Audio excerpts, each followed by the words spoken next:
ਧੰਨ ਧੰਨ ਧੰਨ ਸਤਿਗੁਰੂ ਸ਼੍ਰੀ ਗੁਰੂ ਗ੍ਰੰਥ ਸਾਹਿਬ ਸੱਚੇ ਪਾਤਸ਼ਾਹ ਜੀ ਦੀ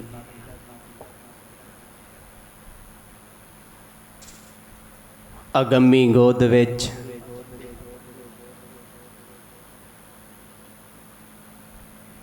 ਅਤਿਅੰਤ ਸ਼ਰਧਾ ਦੇ ਸਹਿਤ ਸ਼ਾਮ ਦੇ ਦੀਵਾਨਾਂ ਵਿੱਚ ਆਪ ਜੀ ਜੁੜ ਬੈਠੇ ਹੋ।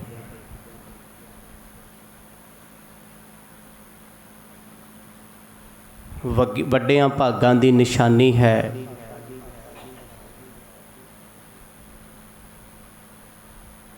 ਸਤ ਸੰਗ ਵਿੱਚ ਜੁੜ ਕੇ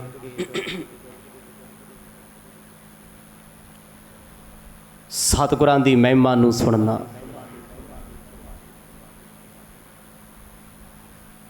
ਆਓ ਇਸ ਸਮੇਂ ਨੂੰ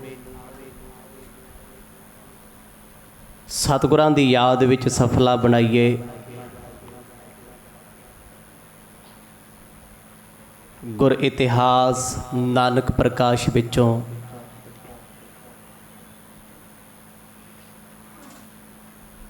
ਆਪ ਜੀ ਸਤਿਗੁਰਾਂ ਦੀ ਪਾਵਨ ਮਹਿਮਾ ਨੂੰ ਸਰਵਣ ਕਰਦੇ ਆ ਰਹੇ ਹੋ।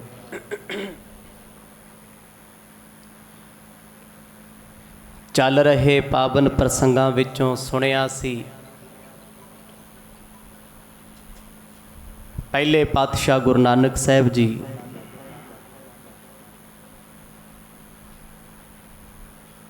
ਵੱਡੀ ਭੈਣ ਬੇਬੇ ਨਾਨਕੀ ਜੀ ਦੇ ਪਾਸੋਂ ਆਗਿਆ ਮੰਗ ਰਹੇ ਨੇ, ਕਿਰਪਾ ਕਰਕੇ ਸਾਨੂੰ ਆਗਿਆ ਦੇ ਦਿਓ, ਅਸੀਂ ਦੇਸ਼ਾਂ ਵਿਦੇਸ਼ਾਂ ਦੀ ਸੈਰ ਕਰਨੀ ਚਾਹੁੰਦੇ ਹਾਂ।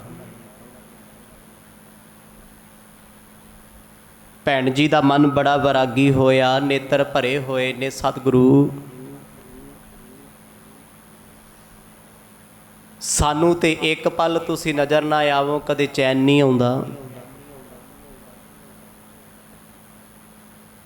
ਜੇ ਤੁਸੀਂ ਦੂਰ ਚਲੇ ਗਏ ਉਹਨਾਂ ਦੇਸ਼ਾਂ ਵਿੱਚ ਪਤਾ ਨਹੀਂ ਕਿਹਦਾ ਰਾਜ ਹੋਣਾ ਹੈ, ਕਿਵੇਂ ਦੇ ਲੋਕ ਹੋਣੇ ਆ, ਸਾਨੂੰ ਹੌਸਲਾ ਕਿਵੇਂ ਮਿਲੇਗਾ। ਗੁਰੂ ਪਾਤਸ਼ਾਹ ਜੀ ਆਖਣ ਲੱਗੇ, ਭੈਣ ਜੀ ਤੁਸੀਂ ਜਦ ਵੀ ਸਾਨੂੰ ਯਾਦ ਕਰੋਗੇ ਉਸੇ ਪਲ ਅਸੀਂ ਤੁਹਾਡੇ ਪਾਸ ਹਾਜ਼ਰ ਹੋਵਾਂਗੇ। ਕਿਹੋ ਜੀ ਥਾਂ ਹੋਵੇ, ਕੈਸਾ ਵੀ ਉਹ ਦੇਸ਼ ਹੋਵੇ, ਪਰ ਅੱਜ ਸਾਨੂੰ ਰੋਕੋ ਨਾ, ਮੋਹ ਦੀਆਂ ਤੰਦਾਂ ਵਿੱਚ ਨਾ ਪਾਵੋ। ਅਸੀਂ ਜਾਣਾ ਚਾਹੁੰਦੇ ਹਾਂ। ਨਾ ਚਾਹੁੰਦੇ ਹੋਏ ਬੇਬੇ ਨਾਨਕੀ ਜੀ ਨੇ ਆਪਣੇ ਭਰਾ ਗੁਰੂ ਨਾਨਕ ਸਾਹਿਬ ਜੀ ਨੂੰ ਜਾਣ ਦੀ ਆਗਿਆ ਦਿੱਤੀ ਹੈ, ਤੇ ਭਾਈ ਮਰਦਾਨਾ ਜੀ ਨੇ 20 ਰੁਪਈਏ ਵਾਪਸ ਕਰ ਦਿੱਤੇ। ਇਹਨਾਂ ਸਾਰੇ ਪ੍ਰਸੰਗਾਂ ਨੂੰ ਆਪ ਜੀ ਨੇ ਬੜੇ ਵਿਸਥਾਰ ਸਹਿਤ ਸਰਵਣ ਕੀਤਾ ਹੈ। ਆਓ ਕੁਝ ਸਮਾਂ ਮਨ ਚਿੱਤ ਬਿਰਤੀਆਂ ਨੂੰ ਇਕਾਗਰ ਚਿੱਤ ਬਣਾਈਏ, ਪਾਓ ਪ੍ਰੇਮ ਦੀ ਸਾਂਝ। ਬਖਸ਼ੋ ਆਸੀਸ ਗਜ ਵੱਜ ਕੇ ਆਖੋ ਜੀ ਸਤਨਾਮ ਸ੍ਰੀ ਵਾਹਿਗੁਰੂ ਸਾਹਿਬ ਜੀ। ਸਤਨਾਮ ਸ੍ਰੀ ਵਾਹਿਗੁਰੂ ਸਾਹਿਬ ਜੀ। ਦੋਹਰਾ ਸਾਗਰ ਸ਼੍ਰੀ ਨਾਨਕ ਚਰਿਤ ਬਾਲਾ ਮੰਦਰ ਰੂਪ ਪ੍ਰੇਮ ਸ਼ੇਸ਼ ਨੇਤੀ ਪਏ ਕੀਨੋ ਮਥਨ ਅਨੂਪ। ਦੀਨ ਦੁਨੀਆ ਦੇ ਮਾਲਕ ਜਗਤ ਗੁਰੂ ਗੁਰੂ ਨਾਨਕ ਸਾਹਿਬ ਸੱਚੇ ਪਾਤਸ਼ਾਹ ਜੀ ਦੇ ਪਾਵਨ ਇਤਿਹਾਸ ਦਾ ਵਰਣਨ ਕਵੀਆਂ ਦੇ ਵਿੱਚੋਂ ਮਹਾਕਵੀ ਕਵਿਰਾਜ ਭਾਈ ਸੰਤੋਖ ਸਿੰਘ ਕਰ ਰਹੇ ਨੇ। ਸਤਿਗੁਰਾਂ ਦੇ ਪਾਵਨ ਇਤਿਹਾਸ ਦੇ ਨਵੇਂ ਮੋੜ ਦੀ ਆਰੰਭਤਾ ਹੋ ਰਹੀ ਹੈ। ਇਸ ਲਈ ਉਹ ਮੰਗਲਾ ਚਰਨ ਵਿੱਚ ਇੱਕ ਅਰਜ਼ ਕਰਦੇ ਨੇ, ਬੇਨਤੀ ਕਰਦੇ ਨੇ, ਕਹਿੰਦੇ ਗੁਰੂ ਨਾਨਕ ਸਾਹਿਬ ਦੀ ਮਹਿਮਾ ਇੱਕ ਸਮੁੰਦਰ ਵਰਗੀ ਹੈ। ਭਾਈ ਬਾਲਾ ਜੀ ਉਸ ਸਮੁੰਦਰ ਦੇ ਵਿੱਚ ਸੁਮੇਰ ਪਰਬਤ ਵਰਗੇ ਹਨ, ਜੋ ਮਧਿਆਚਲ ਦਾ ਪਰਬਤ ਹੈ। ਸਤਿਗੁਰਾਂ ਦਾ ਪ੍ਰੇਮ ਸ਼ੇਸ਼ ਨਾਗ ਦੇ ਸਮਾਨ ਹੈ। ਜਦੋਂ ਇਸ ਸਮੁੰਦਰ ਨੂੰ ਸੁਮੇਰ ਪਰਬਤ ਨਾਲ ਰਿੜਕਿਆ ਗਿਆ, ਇਹਦੇ ਵਿੱਚੋਂ 14 ਰਤਨ ਨਿਕਲੇ। ਗੁਰੂ ਨਾਨਕ ਸਾਹਿਬ ਜੀ ਦੀ ਪਾਵਨ ਮਹਿਮਾ ਦੇ ਸਮੁੰਦਰ ਨੂੰ ਭਾਈ ਬਾਲਾ ਜੀ ਆਪਣੀ ਰਸਨਾ ਨਾਲ ਸੁਣਾਉਂਦੇ ਆ, ਪ੍ਰੇਮ ਦੀਆਂ ਡੋਰਾਂ ਨਾਲ ਖਿੱਚ ਖਿੱਚ ਕੇ ਮੱਥਦੇ ਆ, ਰਿੜਕਦੇ ਆ। ਇਹਦੇ ਵਿੱਚੋਂ ਪਿਆਰ, ਸ਼ਰਧਾ ਅਤੇ ਭਾਵਨਾ ਪ੍ਰਗਟ ਹੋ ਰਹੀ ਹੈ। ਇਹਨਾਂ ਪਾਵਨ ਪ੍ਰਸੰਗਾਂ ਦੀ ਮਹਿਮਾ ਕਵਿਰਾਜ ਭਾਈ ਸੰਤੋਖ ਸਿੰਘ ਕਰ ਰਹੇ ਨੇ। ਜਗਤ ਗੁਰੂ ਗੁਰੂ ਨਾਨਕ ਸਾਹਿਬ ਜੀ, ਜਿਨ੍ਹਾਂ ਦੀ ਇਹ ਕਥਾ ਬੜੇ ਵਿਸਥਾਰ ਵਾਲੀ ਹੈ, ਕਿਉਂਕਿ ਪਿਛਲੀ ਕਥਾ ਦੇ ਵਿੱਚੋਂ ਆਪ ਜੀ ਨੇ ਸੁਲਤਾਨਪੁਰ ਲੋਧੀ ਦਾ ਸਾਰਾ ਜ਼ਿਕਰ ਸਰਵਣ ਕੀਤਾ ਹੈ। ਪਰ ਇਸ ਕਥਾ ਵਿੱਚ ਸਤਿਗੁਰ ਸੱਚੇ ਪਾਤਸ਼ਾਹ ਦੇਸ਼ਾਂ ਤੇ ਵਿਦੇਸ਼ਾਂ ਦੀ ਸੈਰ ਤੇ ਜਾ ਰਹੇ ਨੇ। ਸੈਰ ਤੋਂ ਭਾਵ ਦੁਨੀਆ ਦਾ ਉਧਾਰ। ਪਰ ਮਹਾਕਵੀ ਭਾਈ ਸੰਤੋਖ ਸਿੰਘ ਜੀ ਦੇ ਸਾਹਮਣੇ ਕੁਝ ਚੁਣੌਤੀਆਂ ਆ ਗਈਆਂ, ਚੁਣੌਤੀਆਂ, ਦਰਪੇਸ਼ ਚੁਣੌਤੀਆਂ। ਉਹ ਕਹਿੰਦੇ, ਮੈਂ ਹੁਣ ਤੱਕ ਬੜੇ ਪਿਆਰ ਵਿੱਚ ਕਥਾ ਸੁਣਾ ਰਿਹਾ ਸੀ, ਮੇਰੇ ਸਾਹਮਣੇ ਕੁਝ ਸਵਾਲ, ਕੁਝ ਸ਼ੰਕੇ ਇੱਦਾਂ ਦੇ ਆਏ ਜੋ ਤੁਹਾਡੇ ਸਾਰਿਆਂ ਦੇ ਦਿਲਾਂ ਵਿੱਚ ਕਦੇ ਨਾ ਕਦੇ ਆਉਂਦੇ ਨੇ। ਆਓ ਇੱਥੇ ਇਤਿਹਾਸ ਦਾ ਕਾਰਨ ਦੱਸਣ ਲੱਗੇ ਨੇ, ਜਿਹਨੂੰ ਤੁਸੀਂ ਸੁਣ ਰਹੇ ਹੋ। ਕੱਲ ਤੁਹਾਨੂੰ ਕੋਈ ਸਵਾਲ ਕਰਕੇ ਆਖੇ ਵੀ ਗੁਰੂ ਨਾਨਕ ਸਾਹਿਬ ਜੀ ਦੀ ਮਹਿਮਾ ਤੁਸੀਂ ਇਤਿਹਾਸ ਵਿੱਚੋਂ ਸੁਣੀ ਹੈ, ਉੱਥੇ ਤੇ ਆਹ ਲਿਖਿਆ ਹੋਇਆ ਹੈ।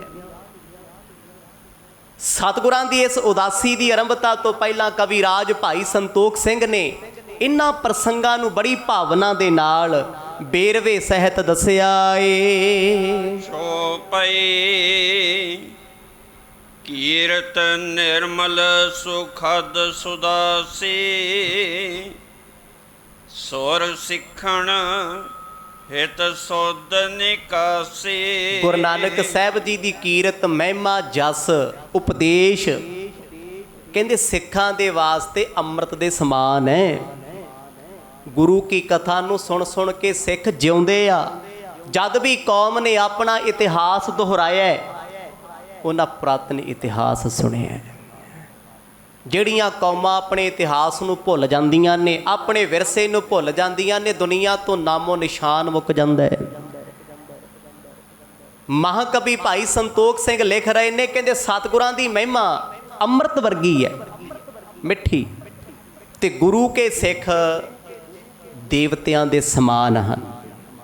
ਕੀ ਦੇਵਤੇ ਵੱਡੇ ਆ ਜੀ, ਜਿਨ੍ਹਾਂ ਦੀ ਤਰਜੀਹ ਸਿੱਖਾਂ ਦੇ ਨਾਲ ਦਿੱਤੀ ਜਾ ਰਹੀ ਹੈ। ਸਿੱਖ ਦੇ ਸਾਹਮਣੇ ਦੇਵਤਾ ਕੀ ਚੀਜ਼ ਹੈ? ਸਿੱਖ ਦੇ ਸਾਹਮਣੇ ਬ੍ਰਹਮਾ ਵਿਸ਼ਨ ਮਹੇਸ਼ ਕੀ ਚੀਜ਼ ਹੈ? ਕੱਖ ਵੀ ਨਹੀਂ। ਪਰ ਸਿੱਖ ਸਿੱਖ ਹੋਵੇ। ਉਹ ਹੁਣ ਪਿਛਲੇ ਮੰਗਲਾਚਰਨ ਵਿੱਚ ਦੱਸ ਕੇ ਆਏ ਸੀ, ਭਾਈ ਬਾਲਾ ਜੀ ਵਿਧਿਆਚਲ ਪਰਬਤ ਵਰਗੀ। ਮਧਿਆਚਲ ਪਰਬਤ ਕਿਉਂਕਿ 4 ਤਰ੍ਹਾਂ ਦੀਆਂ ਸ਼੍ਰਿੰਖਲਾ ਨੇ ਭਾਰਤ ਦੀ ਧਰਤੀ ਤੇ, ਏਸ਼ੀਆ ਦੀ ਧਰਤੀ ਤੇ।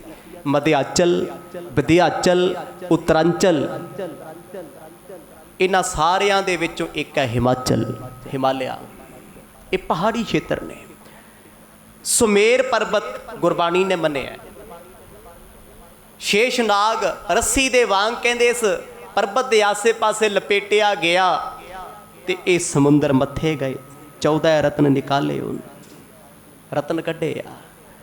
ਕਹਿੰਦੀ ਹੁਣ ਜਦੋਂ ਸਮੁੰਦਰ ਮੱਥਿਆ, ਉਹਦੇ ਵਿੱਚ 2 ਚੀਜ਼ਾਂ ਬੜੀਆਂ ਸੋਹਣੀਆਂ ਸੀ, ਜਿਨ੍ਹਾਂ ਵਿੱਚੋਂ ਇੱਕ ਸੀ ਅੰਮ੍ਰਿਤ, ਬੜਾ ਮਹਾਨ ਸੀ। ਤੇ ਦੂਜੀ ਚੀਜ਼ ਕਿਹੜੀ ਸੀ? ਦੂਜੀ ਸੀ ਸੁਰਾ ਸ਼ਰਾਬ। ਸ਼ਰਾਬ ਦਾ ਅਰਥ ਕੀ ਹੈ? ਸ਼ਰਾਰਤ ਵਾਲਾ ਪਾਣੀ। ਮੈਂ ਸ਼ਬਦ ਵਰਤਿਆ ਸੋਹਣੀਆਂ। ਕਲਯੁਗ ਦੇ ਪੱਖ ਵਿੱਚ ਸ਼ਰਾਬ ਸੋਹਣੀ ਹੈ, ਜਿਹੜਾ ਪੀ ਕੇ ਆਪਣਾ ਆਪ ਸਭ ਦੱਸ ਦਿੰਦਾ ਹੈ ਤੇ ਮਾੜੀ ਹੈ, ਪਰ ਇਹਦੇ ਵਿਰੁੱਧ ਅੰਮ੍ਰਿਤ ਖੜਿਆ ਹੈ। ਬਾਣੀ ਨੇ ਲਿਖਿਆ ਹੈ, ਨਾਸਤਕ ਲੋਕਾਂ ਦੀ ਬਿਰਤੀ ਕੈਸੀ ਹੋਏਗੀ। ਕਲਯੁਗ ਦਾ ਵਰਤਾਰਾ ਕਵੀ ਦੱਸਣਗੇ, ਸਤਿਗੁਰ ਵੀ ਲਿਖਦੇ ਆ, ਅੰਮ੍ਰਿਤ ਕੌੜਾ ਵਿਖਿਆ ਮੀਠੀ, ਸਾਕਤ ਕੀ ਬਿਦ ਨੈਨੋ ਡੀਠੀ। ਅੰਮ੍ਰਿਤ ਦੁਨੀਆ ਨੂੰ ਕੌੜਾ ਲੱਗਣਾ ਹੈ, ਵਿਖਿਆ ਜ਼ਹਿਰ ਵਿਸ਼ੇ ਸ਼ਰਾਬਾਂ ਮਿੱਠੀਆਂ ਲੱਗਣਗੀਆਂ। ਇਹ ਸਾਕਤਾਂ ਦੀ ਬਿਰਤੀ ਹੈ। ਕਹਿੰਦੇ ਮੈਂ ਆਪਣੀਆਂ ਅੱਖਾਂ ਨਾਲ ਵੇਖੀ ਹੈ। ਕਵੀ ਜੀ ਆਖਣ ਲੱਗੇ, ਕਹਿੰਦੇ ਗੁਰੂ ਨਾਨਕ ਸਾਹਿਬ ਦੇ ਜਿੰਨੇ ਸਿੱਖ ਨੇ ਦੇਵਤਿਆਂ ਦੇ ਸਮਾਨ ਨੇ, ਤੇ ਸਮੁੰਦਰ ਗੁਰੂ ਨਾਨਕ ਸਾਹਿਬ ਦੀ ਮਹਿਮਾ ਅੰਮ੍ਰਿਤ ਵਿੱਚੋਂ ਨਿਕਲੇ ਹੋਏ ਝਰਨੇ। ਸਿੱਖ ਦੇਵਤਿਆਂ ਦਾ ਜੀਵਨ ਹਨ, ਨਿਸ਼ਚਰ ਸਾਕਤ ਸਮਮਤਵਾਰੇ, ਦੇਨਾ ਪੀਨਾ ਬਿਗਨ ਪਸਾਰੇ। ਹੁਣ ਜਿੱਥੇ ਇੱਕ ਪਾਸੇ ਦੇਵਤੇ ਸੀ, ਕਹਿੰਦੇ ਉੱਥੇ ਸਮੁੰਦਰ ਦੇ ਵਿੱਚੋਂ ਰਾਖਸ਼ ਵੀ ਨਿਕਲੇ। ਦੇਵਤੇ ਅਤੇ ਰਾਖਸ਼ ਸਮੁੰਦਰ 'ਚ ਹੀ ਪ੍ਰਗਟ ਹੋਏ ਆ। ਸਿਰਫ ਸੁਭਾਅ ਕਰਕੇ ਦੇਵਤਾ ਦੇਵਤਾ ਹੈ, ਰਾਖਸ਼ ਰਾਖਸ਼ ਹੈ ਨੇਚਰ ਵਾਈਜ਼। ਹੁਣ ਰਾਖਸ਼ ਕਾਹਦਾ ਹੈ? ਜਿਹਨੇ ਕਿਸੇ ਦਾ ਕੰਮ ਹੀ ਨਾ ਖਰਾਬ ਕੀਤਾ, ਉਹ ਰਾਖਸ਼ ਹੋਈ ਹੈ ਨਾ।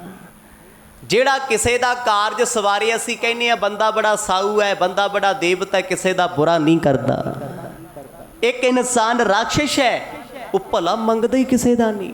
ਜ਼ਰੂਰੀ ਥੋੜਾ ਹੈ ਵੀ ਸਿੱਖ ਹਿੰਦੂ ਮੁਸਲਮਾਨ ਬਣ ਗਿਆ ਤੇ ਅੰਦਰੋਂ ਦੇਵਤਾ ਹੀ ਹੈ, ਅੰਦਰੋਂ ਕੀ ਪਤਾ ਅਜੇ ਵੀ ਰਾਖਸ਼ ਹੈ, ਬਿਰਤੀ ਅਜੇ ਵੀ ਹੋਈ ਹੈ। ਦੇਵਤੇ ਉਦੋਂ ਤੱਕ ਵੱਡੇ ਨਹੀਂ ਜਦੋਂ ਤੱਕ ਰਾਖਸ਼ ਨਾ ਖੜੇ ਹੋਣ। ਜੇ ਤੁਹਾਡੀ ਕੋਈ ਵਿਰੋਧਤਾ ਕਰਦਾ, ਤੁਹਾਡੀ ਕੋਈ ਨਿੰਦਿਆ ਕਰਦਾ, ਜ਼ਮਾਨਾ ਤੁਹਾਨੂੰ ਗਾਲਾਂ ਕੱਢਦਾ, ਸਮਝੋ ਤੁਹਾਡੇ ਪੱਲੇ ਕੁਝ ਐਸਾ ਜ਼ਰੂਰ ਹੈ ਜੋ ਸਾਹਮਣੇ ਵਾਲੇ ਤੋਂ ਝੱਲਿਆ ਨਹੀਂ ਜਾਂਦਾ। ਦੇਵਤਿਆਂ ਦੀ ਵਿਰੋਧਤਾ ਹੋਈ, ਭਾਈ ਸਾਹਿਬ ਦੱਸ ਰਹੇ ਆ, ਉਹ ਰਾਖਸ਼ਾਂ ਨੇ ਕੀਤੀ। ਇਸ ਲਈ ਕੀਤੀ, ਰਾਖਸ਼ ਕਦੇ ਵੀ ਸਿੱਧਾ ਕੰਮ ਨਹੀਂ ਸੀ ਕਰਦੇ। ਚੰਡੀ ਦੀ ਵਾਰ ਪੜ੍ਹ ਕੇ ਵੇਖੋ, ਮਰਜ ਲਿਖਦੇ ਆ, ਰਾਖਸ਼ ਆਏ ਰੋਹਲੇ, ਖੇਤ ਭਿੜਨ ਕੇ ਚਾਏ, ਲਸ਼ਕਰ ਤੇਗਾਂ ਬਰਸੀਆਂ, ਸੂਰਜ ਨਦਰ ਨਾ ਪਾਏ। ਕਾਦੇ ਵਾਸਤੇ? ਕਹਿੰਦੇ ਦੁਰਗਾ ਮਾਰ ਦੇਣੀ ਹੈ, ਇਹ ਛੱਡਣੀ ਨਹੀਂ ਹੈ ਚੰਡੀ, ਰਹੋ ਵਿਚਾਰ। ਕਹਿੰਦੇ ਰਾਖਸ਼ਾਂ ਨੇ ਜੀਵਨ ਵਿੱਚ ਮਾੜੇ ਕਰਮ ਕੀਤੇ, ਮਾੜੀ ਸੋਚ ਸੋਚੀ ਹੈ, ਸਦਾ ਹੀ ਮਾੜਾ ਕਰਦੇ ਰਹੇ ਆ। ਕਲਯੁਗ ਦੇ ਸਮੇਂ ਵਿੱਚ ਦੇਵਤੇ ਤੇ ਰਾਖਸ਼ ਪੈਦਾ ਹੁੰਦੇ ਰਹਿਣਗੇ ਤੇ ਹੋ ਰਹੇ ਆ। ਕਹਿੰਦੇ ਰਾਖਸ਼ਾਂ ਦਾ ਕੰਮ ਹੈ ਦੇਵਤਿਆਂ ਨੂੰ ਸਤਾਉਣਾ, ਦੁਖੀ ਕਰਨਾ। ਕਿਉਂ? ਕਿਉਂਕਿ ਦੇਵਤਿਆਂ ਨੇ ਵੀ ਕਦੇ ਚਲਾਕੀ ਕੀਤੀ ਸੀ। ਦੇਵਤੇ ਵੀ ਇੰਨੇ ਸਾਊ ਨਹੀਂ। ਕਵੀ ਜੀ ਦੱਸ ਰਹੇ, ਇੱਕ ਪ੍ਰਮਾਣ ਦੇ ਕੇ ਗੁਰੂ ਸਾਹਿਬ ਦੀ ਕਥਾ ਨੂੰ ਵੇਖੋ, ਸੰਦਰਭ ਕਿੱਥੋਂ ਸ਼ੁਰੂ ਕੀਤਾ ਉਹਨਾਂ ਨੇ, ਬੜਾ ਗਹਿਰਾ ਵਿਸ਼ਾ ਦਾ। ਬੇਸ਼ੱਕ ਦੇਵਤਿਆਂ ਦੇ ਵਿੱਚ ਸਭ ਤੋਂ ਵੱਡਾ ਔਗਣ ਹੈ ਈਰਖਾ। ਸਤਯੁਗ ਤੋਂ ਲੈ ਕੇ ਕਲਯੁਗ ਤੱਕ ਦੇਵਤਿਆਂ ਦਾ ਇਤਿਹਾਸ ਪੜ੍ਹ ਕੇ ਵੇਖੋ, ਨਾਰਦ ਮੁਨੀ ਨੂੰ ਛੱਡ ਕੇ ਕੋਈ ਇੱਕ ਦੇਵਤਾ ਲੱਭ ਦਿਓ ਜਿਹਨੇ ਕਦੇ ਕਿਸੇ ਨਾਲ ਈਰਖਾ ਨਾ ਕੀਤੀ ਹੋਵੇ। ਰਾਜੇ ਇੰਦਰ ਦੇ ਸਿੰਘਾਸਣ ਪਿੱਛੇ ਦੇਵਤਿਆਂ ਨੇ ਕਿਹੜੇ ਕਿਹੜੇ ਪਾਪੜ ਨਹੀਂ ਵੇਲੇ। ਦੇਵਤੇ ਦਾ ਦੇਵਤਾ ਵੈਰੀ, ਆ ਕਲਯੁਗ ਦਾ ਸਮਾਂ ਹੁਣ ਬੰਦੇ ਦਾ ਬੰਦਾ ਵੈਰੀ। ਆਖੋ ਸਤਨਾਮ। ਉਹ ਗੁਣ ਸਾਡੇ 'ਚ ਆ ਰਹੇ ਆ। ਦੇਵਤਿਆਂ 'ਚ ਸਭ ਤੋਂ ਵੱਡੀ ਈਰਖਾ ਸੀ ਤੇ ਦੂਜੀ ਸੀ ਚਲਾਕੀ। ਦੇਵਤਿਆਂ ਨੇ ਚਲਾਕੀ ਕੀ ਕੀਤੀ? ਜਦੋਂ ਸਮੁੰਦਰ ਮੱਥਿਆ ਗਿਆ ਨਾ, ਉਹ 'ਚ 14 ਰਤਨ ਨਿਕਲੇ, ਜਿਵੇਂ ਸੰਖ ਨਿਕਲਿਆ, ਧਨੰਤਰ ਵੈਦ ਨਿਕਲਿਆ, ਅੰਮ੍ਰਿਤ ਨਿਕਲਿਆ, ਜ਼ਹਿਰ ਨਿਕਲੀ। ਦੇਵਤੇ ਸੀ, ਰਾਖਸ਼ ਸੀ, ਬੜਾ ਕੁਝ ਐਸਾ ਹੈ, ਕਲਪ ਬ੍ਰਿਸ਼, ਕਾਮ ਤੇਨ ਗਊ, ਸਭ ਉਹਦੇ 'ਚ ਹੀ ਆਇਆ। ਤੇ ਜਦੋਂ ਵੰਡਾਰਾ ਹੋਇਆ ਨਾ, ਦੇਵਤੇ ਬੜੇ ਚਲਾਕ ਸੀ। ਉਸੇ ਵੇਲੇ ਸਾਂਝਾ ਮਤਾ ਪਾਇਆ ਗਿਆ, ਕਹਿੰਦੇ ਬਰਤਨ ਇੱਕੋ ਹੋਣਗੇ, ਚੀਜ਼ ਇੱਕੋ ਪਲਾਈ ਜਾਏਗੀ। ਰਾਖਸ਼ ਇੱਕ ਪਾਸੇ, ਦੇਵਤੇ ਇੱਕ ਪਾਸੇ, ਤੇ ਭਾਂਡਾ ਇੱਕੋ ਤਰ੍ਹਾਂ ਦਾ ਸੀ, ਸੁਰਾਈਆਂ। ਤੇ ਜਿਹੜੀ ਪਾਸੇ ਲਾਈਨ ਲੱਗੀ ਸੀ ਦੇਵਤਿਆਂ ਦੀ, ਉਧਰ ਚੱਲਦਾ ਸੀ ਅੰਮ੍ਰਿਤ। ਜਿਹੜਾ ਡਿਪਾਰਟਮੈਂਟ ਸਾਡੇ ਵਾਲਾ ਸੀ, ਉਧਰ ਚੱਲਦੀ ਸੀ ਸ਼ਰਾਬ। ਸਾਡੇ ਵਾਲੇ ਤੋਂ ਭਾਵ ਕੀ? ਅਸੀਂ ਸਿੱਖ ਜ਼ਰੂਰ ਆ, ਮਾਫ ਕਰਿਓ, ਬਿਰਤੀ ਸਾਡੀ ਰਾਖਸ਼ਾਂ ਵਾਲੀ ਅੱਜ ਵੀ ਹੈ। ਰਾਖਸ਼ ਸ਼ਰਾਬ ਪੀਂਦੇ ਆ, ਸ਼ਰਾਰਤਾਂ ਕਰਦੇ ਆ, ਮਾੜਾ ਚੰਗਾ ਬੋਲਦੇ ਆ, ਤੇ ਉਹ ਜਿਹੜੇ ਦੇਵਤੇ ਸੀ ਉਹ ਅੰਮ੍ਰਿਤ ਛਕ ਕੇ ਆਨੰਦ ਲੈ ਰਹੇ ਆ। ਉਹ ਕਹਿੰਦੇ ਸਾਡਾ ਕੀ ਵਿਗਾੜਨਗੇ, ਅਸੀਂ ਅੰਮ੍ਰਿਤ ਪੀਤਾ ਹੈ। ਪਰ ਸਾਰੀ ਜ਼ਿੰਦਗੀ ਦੇਵਤਿਆਂ ਨੂੰ ਰਾਖਸ਼ਾਂ ਨੇ ਜਿਉਣ ਨਹੀਂ ਦਿੱਤਾ, ਟਿਕਦੇ ਨਹੀਂ ਸੀ। ਭਾਈ ਸਾਹਿਬ ਲਿਖ ਰਹੇ ਆ, ਮਹਾਕਵੀ ਭਾਈ ਸੰਤੋਖ ਸਿੰਘ ਕਹਿੰਦੇ ਮੈਂ ਸਿਰਫ ਇੱਕ ਪ੍ਰਕਰਨ ਵਾਈਜ਼ ਇਹ ਸਭ ਦੱਸਿਆ ਹੈ। ਗੁਰੂ ਤੇ ਗੁਰੂ ਦੇ ਸਿੱਖ ਬੜੇ ਮਹਾਨ ਨੇ। ਦੇਵਤੇ ਕੀ ਚੀਜ਼ ਨੇ? ਉਹ ਸਿੱਖਾਂ ਤੇ ਸੰਗਤਾਂ ਦੀ ਧੂੜੀ ਤੇ ਦੇਵਤੇ ਲੋਚਦੇ ਫਿਰਦੇ ਆ, ਲੱਭਦੇ ਫਿਰਦੇ ਦੇਵਤੇ। ਕੋਈ ਗੁਰਸਿੱਖ ਸਾਨੂੰ ਮਿਲ ਜੇ, ਉਹਦੇ ਚਰਨਾਂ ਦੀ ਧੂੜ ਲੈ ਕੇ ਅਸੀਂ ਆਪਣਾ ਆਪ ਮੁਕਤ ਕਰ ਲਈਏ, ਕਿਉਂਕਿ ਕੋਈ ਦੇਵੀ ਦੇਵਤਾ ਮੁਕਤ ਨਹੀਂ ਆ, ਨਾ ਸਵਰਗਾਂ 'ਚ ਰਹਿਣ ਵਾਲਾ ਕੋਈ ਮੁਕਤ ਹੈ, ਸੱਚਖੰਡ ਵਾਲੇ ਮੁਕਤ ਨੇ। ਭਾਈ ਸਾਹਿਬ ਕਹਿੰਦੇ ਸਤਿਗੁਰਾਂ ਦੇ ਪਿਆਰੇ ਸਿੱਖ ਅੰਮ੍ਰਿਤ ਰੂਪ ਮਹਿਮਾ ਸੁਣਦੇ ਆ। ਕਹਿੰਦੇ ਰਾਖਸ਼ ਲੋਕ, ਨਿੰਦਕ ਲੋਕ, ਜਿਨ੍ਹਾਂ ਨੇ ਗੁਰੂ ਦੀ ਮਹਿਮਾ ਦਾ ਸਦਾ ਖਿਲਵਾੜ ਕੀਤਾ ਏ। ਰੂਪ ਮੋਹਿਨੀ ਅੰਗਦ ਹੋਏ, ਸੁਰਾ ਬਿਮੁਖਤਾ ਅਸੁਰ ਬਿਗੋਏ। ਕਹਿੰਦੇ ਹੁਣ ਗੁਰੂ ਅੰਗਦ ਦੇ ਪਾਤਸ਼ਾਹ ਮੋਹਣੀ ਦਾ ਰੂਪ ਨੇ, ਪ੍ਰਕਰਨ ਹੈ। ਗੁਰੂ ਸਾਹਿਬ ਦੀ ਤਰਜੀਹ ਕਿਸੇ ਦੇਵਤੇ ਨਾਲ ਨਹੀਂ ਦਿੱਤੀ ਜਾ ਸਕਦੀ, ਮਾਫ ਕਰਿਓ, ਸਿਰਫ ਇੱਕ ਸੰਦਰਭ ਬਣਾਇਆ ਗਿਆ ਹੈ ਕਵੀ ਜੀ ਵੱਲੋਂ, ਆਈਡੀਓਲੋਜੀ ਹੈ। ਗੁਰੂ ਅੰਗਦ ਦੇ ਪਾਤਸ਼ਾਹ ਕਹਿੰਦੇ ਮੋਹਣੀ ਦਾ ਰੂਪ ਹੋ ਕੇ ਭਾਈ ਬਾਲਾ ਜੀ ਦੀ ਰਸਨਾ ਤੋਂ ਕਥਾ ਸੁਣ ਰਹੇ ਨੇ। ਹੁਣ ਮੋਹਣੀ ਕੌਣ ਹੈ ਜੀ? ਮੋਹਣੀ ਅਕਾਲ ਪੁਰਖ ਦਾ ਰੂਪ ਹੈ। ਦੇਵੀ ਦੇਵਤੇ ਆਪਣੀ ਥਾਂ ਸਤਿਕਾਰਯੋਗ ਨੇ, ਪਰ 33 ਕਰੋੜ ਵਿੱਚੋਂ ਕੋਈ ਇੱਕ ਲੱਭ ਕੇ ਵਿਖਾਓ ਜਿਹਦੇ ਕਰਤਾਰ ਤੇ ਧੱਬੇ ਨਹੀਂ ਲੱਗੇ। ਸ਼ਿਵ ਕਹਿੰਦਾ ਸੀ, ਬੜੀ ਮਹਾਨ ਹਸਤੀ ਹੈ ਸ਼ਿਵ ਜੀ, ਕਹਿੰਦਾ ਸੀ ਰੱਬਾ ਮੇਰਿਆ ਮੈਂ ਔਰਤ ਦਾ ਰੂਪ ਵੇਖ ਕੇ ਨਹੀਂ ਡੋਲਦਾ। ਰੱਬ ਕਹਿੰਦਾ ਆ ਜਾ ਫਿਰ। ਪਰਮਾਤਮਾ ਨੇ ਮੋਹਣੀ ਦਾ ਰੂਪ ਧਾਰਨ ਕੀਤਾ। ਮੋਹਣੀ ਨਾਮ ਇੱਕ ਇਸਤਰੀ ਸੀ, ਜੱਗ ਦੀ ਸਭ ਤੋਂ ਵੱਧ ਹੁਸੀਨ 16 ਸ਼ਿੰਗਾਰ ਜੀ ਨੇ ਕੀਤੇ ਹੋਏ ਸੀ, ਉਹ ਵੀ ਇਸ ਸਮੁੰਦਰ ਵਿੱਚੋਂ ਪ੍ਰਗਟ ਹੋਈ। ਕਹਿੰਦੇ ਜਿੱਧਰ ਜਿੱਧਰ ਮੋਹਣੀ ਜਾਏ ਪਿੱਛੇ ਪਿੱਛੇ ਤਰਸ਼ੂਲ ਲੈ ਕੇ ਭੱਜੇ ਫਿਰਦੇ ਸ਼ਿਵ ਜੀ। ਕਹਿੰਦੇ ਤੈਨੂੰ ਆਪਣੀ ਬਣਾਉਣਾ ਹੈ। ਡੁਲਾ ਦਿੱਤਾ। ਨਾਰਦ ਮੁਨੀ ਵਰਗੇ ਡੋਲਦੇ ਡੋਲਦੇ ਬਚੇ, ਇੱਥੇ ਬ੍ਰਹਮਾ ਜੀ ਵਰਗਿਆਂ ਤੇ ਕਲੰਕ ਲੱਗੇ, ਆਪਣੀ ਪੁੱਤਰੀ ਨੂੰ ਵੇਖ ਡੋਲ ਗਿਆ। ਇੰਦਰ ਨੇ ਕੀ ਖੇਡ ਡਾਈ। ਵਿਸ਼ਨੂੰ ਦਾ ਵੇਖ ਲਓ ਕੀ ਹਾਲ ਸੀ, ਸਾਧੂ ਦੇ ਲੱਕ ਤੇ ਮਾਰਿਆ ਪੈਰ ਭ੍ਰਿਗੂ ਰਿਸ਼ੀ ਦੇ। ਬ੍ਰਹਮੇ ਦੀ ਗੱਲ ਕਰਕੇ ਵੇਖ ਲਓ, ਸ਼ਿਵ ਦੀ ਗੱਲ ਕਰਕੇ ਵੇਖੋ, ਭਾਵ ਸਭ ਡੋਲੇ ਆ, ਸਭ ਡੋਲਦੇ ਰਹੇ ਆ। ਸ੍ਰਿੰਗੀ ਰਿਖੀ ਵਰਗੇ ਇੱਥੇ ਤੇ ਤਪਸਵੀ ਡੋਲ ਗਏ, ਜਿਨ੍ਹਾਂ ਨੇ ਬਚਪਨ ਵੇਲੇ ਤੋਂ ਮਾਂ ਨਹੀਂ ਵੇਖੀ ਤੇ ਸਾਰੀ ਜ਼ਿੰਦਗੀ ਔਰਤ ਨਹੀਂ ਵੇਖੀ, ਜੰਗਲ 'ਚ ਰਿਹਾ। ਜਿੱਦਣ 15-16 ਸਾਲਾਂ ਦਾ ਹੋਇਆ ਨਾ, ਜੰਗਲ 'ਚੋਂ ਪਾਣੀ ਭਰਨ ਆਇਆ, ਇੱਕ ਕਿਸ਼ਤੀ ਦੇ ਵਿੱਚ ਬੈਠੀਆਂ ਔਰਤਾਂ ਨੂੰ ਵੇਖ, ਰੂਪ ਰੰਗ ਵੇਖ ਡੋਲ ਗਿਆ, ਤਪੱਸਿਆ ਖਤਮ ਕਰ ਲਈ ਸਾਰੀ। ਭਾਵ ਮਾਇਆ ਐਸੀ ਮੋਹਣੀ ਭਾਈ, ਜੇਤੇ ਜੀ ਤੇਤੇ ਡਹਿਕਾਈ। ਮਾਇਆ ਨੂੰ ਮੋਹਣੀ ਗਿਆ ਨਾ। ਹੁਣ ਆਪਾਂ ਅਰਥ ਕਰਦੇ ਹਾਂ, ਸੁਣਦੇ ਹਾਂ ਕਥਾ 'ਚ ਵੀ ਮਹਾਰਾਜ ਕਹਿੰਦੇ ਮਾਇਆ ਮੋਹਣੀ ਹੈ। ਮੋਹਣੀ ਕੌਣ ਹੈ? ਮੋਹਣੀ ਉਸ ਇਸਤਰੀ ਦਾ ਵਾਚਕ ਹੈ ਜਿਹਨੇ ਬ੍ਰਹਮਾ, ਸ਼ਿਵ ਜੀ, ਵਿਸ਼ਨੂੰ ਸਭ ਨੂੰ ਡੁਲਾਇਆ ਹੈ। ਕਹਿੰਦੇ ਗੁਰੂ ਅੰਗਦ ਦੇ ਪਾਤਸ਼ਾਹ ਮੋਹਣੀ ਦਾ ਰੂਪ ਹਨ, ਜਿਨ੍ਹਾਂ ਦਾ ਰੂਪ ਵੇਖ ਹਰ ਕੋਈ ਉਹਨਾਂ ਵਰਗਾ ਹੀ ਹੋ ਜਾਂਦਾ। ਆਖੋ ਸਤਨਾਮ। ਕਹਿੰਦਾ ਮਰਜ ਮੈਂ ਹੁਣ ਤੇਰਾ ਹੀ ਆ, ਮੇਰਾ ਹੋਰ ਕੋਈ ਨਹੀਂ। ਭਾਈ ਬਾਲਾ ਇਸ ਸਮੁੰਦਰ ਵਿੱਚੋਂ ਨਿਕਲੇ ਹੋਏ ਅੰਮ੍ਰਿਤ ਬਚਨ ਗੁਰੂ ਨਾਨਕ ਸਾਹਿਬ ਦੀ ਮਹਿਮਾ ਸਤਿਗੁਰਾਂ ਨੂੰ ਸੁਣਾਉਂਦੇ ਹਨ। ਸੁਰ ਸਿੱਖਣ ਕੋ ਪਾਨ ਕਰਾਈ, ਸੁਖ ਅਪਵਰਗ ਦੀਨ ਸਮਦਾਈ। ਗੁਰੂ ਕੇ ਸਿੱਖ ਦੇਵਤਿਆਂ ਦੇ ਸਮਾਨ ਸੀ। ਕਹਿੰਦੇ ਉਹਨਾਂ ਨੂੰ ਗੁਰੂ ਨਾਨਕ ਸਾਹਿਬ ਦੀ ਕਥਾ ਅੰਮ੍ਰਿਤ ਸਮਾਨ ਛਕਾ ਦਿੱਤੀ, ਪਿਲਾ ਦਿੱਤੀ, ਤੇ ਸੁਣਾਈ ਦੂਜਿਆਂ ਨੂੰ ਵੀ। ਰਾਖਸ਼ ਬਿਰਤੀ ਵਾਲਿਆਂ ਨੂੰ, ਉਹਨਾਂ ਨੂੰ ਹਜਮ ਨਹੀਂ ਆਈ। ਗੁਰਮੁਖੋ, ਜਿਸ ਬੰਦੇ ਨੂੰ ਫੂਡ ਪੁਆਇਜ਼ਨਿੰਗ ਹੋ ਜੇ, ਸੌਖਾ ਸਮਝਣ ਲਈ, ਕਿਉਂਕਿ ਕਥਾ ਦੇ ਦ੍ਰਿਸ਼ਟਾਂਤ ਬੜੇ ਔਖੇ ਆ। ਮੰਨ ਲਓ ਇੱਕ ਬੰਦੇ ਨੂੰ ਪਾਣੀ ਵੀ ਨਹੀਂ ਪਚਦਾ, ਬਦ ਹਜ਼ਮੀ ਹੋ ਗਈ ਹੈ, ਫੂਡ ਪੁਆਇਜ਼ਨਿੰਗ ਹੋ ਗਈ ਹੈ, ਲੀਵਰ ਫੈਟੀ ਹੋ ਗਿਆ, ਜੋ ਖਾਂਦਾ ਬਾਹਰ ਆ ਜਾਂਦਾ ਹੈ। ਤਕਰੀਬਨ ਦੁਨੀਆ ਇਹਨਾਂ ਹਾਲਾਤਾਂ 'ਚ ਚੱਲ ਵਸਦੀ ਹੈ। ਕਹਿੰਦੇ ਉਸ ਵੇਲੇ ਲਿਆ ਕੇ ਕਿਸੇ ਬੰਦੇ ਨੂੰ ਅੰਮ੍ਰਿਤ ਦੇ ਦਿਓ ਵੀ ਲੈ ਪੀ ਲੈ। ਕਹਿੰਦੇ ਉਹਨੇ ਅੰਮ੍ਰਿਤ ਵੀ ਉਲਟੀ ਕਰਕੇ ਕੱਢ ਦੇਣਾ ਹੈ। ਫਿਰ ਬਾਣੀ ਲਿਖਦੀ ਹੈ ਉਲਟੀ ਰੇ ਸਾਖਤ ਕੀ ਬਿਦ ਉਲਟੀ ਰੇ। ਕਹਿੰਦੇ ਸਾਖਤ ਬੰਦਾ ਪੁੱਠਾ ਚੱਲਦਾ, ਉਹਨੂੰ ਪਿਆਰ ਦੀ ਗੱਲ ਸੁਣਾਓ, ਉਹ ਫਿਰ ਵੇਖਦਾ, ਕਹਿੰਦਾ ਇਹਦਾ ਕੋਈ ਮਤਲਬ ਹੋਣਾ। ਉਹਨੂੰ ਰੱਬ ਦੀ ਗੱਲ ਸੁਣਾਓ, ਕਹਿੰਦਾ ਇਹ ਬੰਦਾ ਰੱਬ ਦੀ ਗੱਲ ਸੁਣਾ ਕੇ ਲੱਗਦਾ ਮੈਨੂੰ ਲੁੱਟਣਾ ਚਾਹੁੰਦਾ ਹੈ।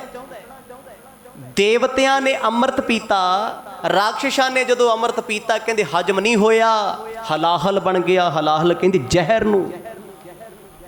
ਬਿਮਾਰ ਬੰਦੇ ਨੂੰ ਤੁਸੀਂ ਤੰਦਰੁਸਤੀ ਵਾਲੀ ਕੋਈ ਚੀਜ਼ ਦੇ ਦਿਓ, ਜ਼ਹਿਰ ਬਣਾ ਦੇਗਾ।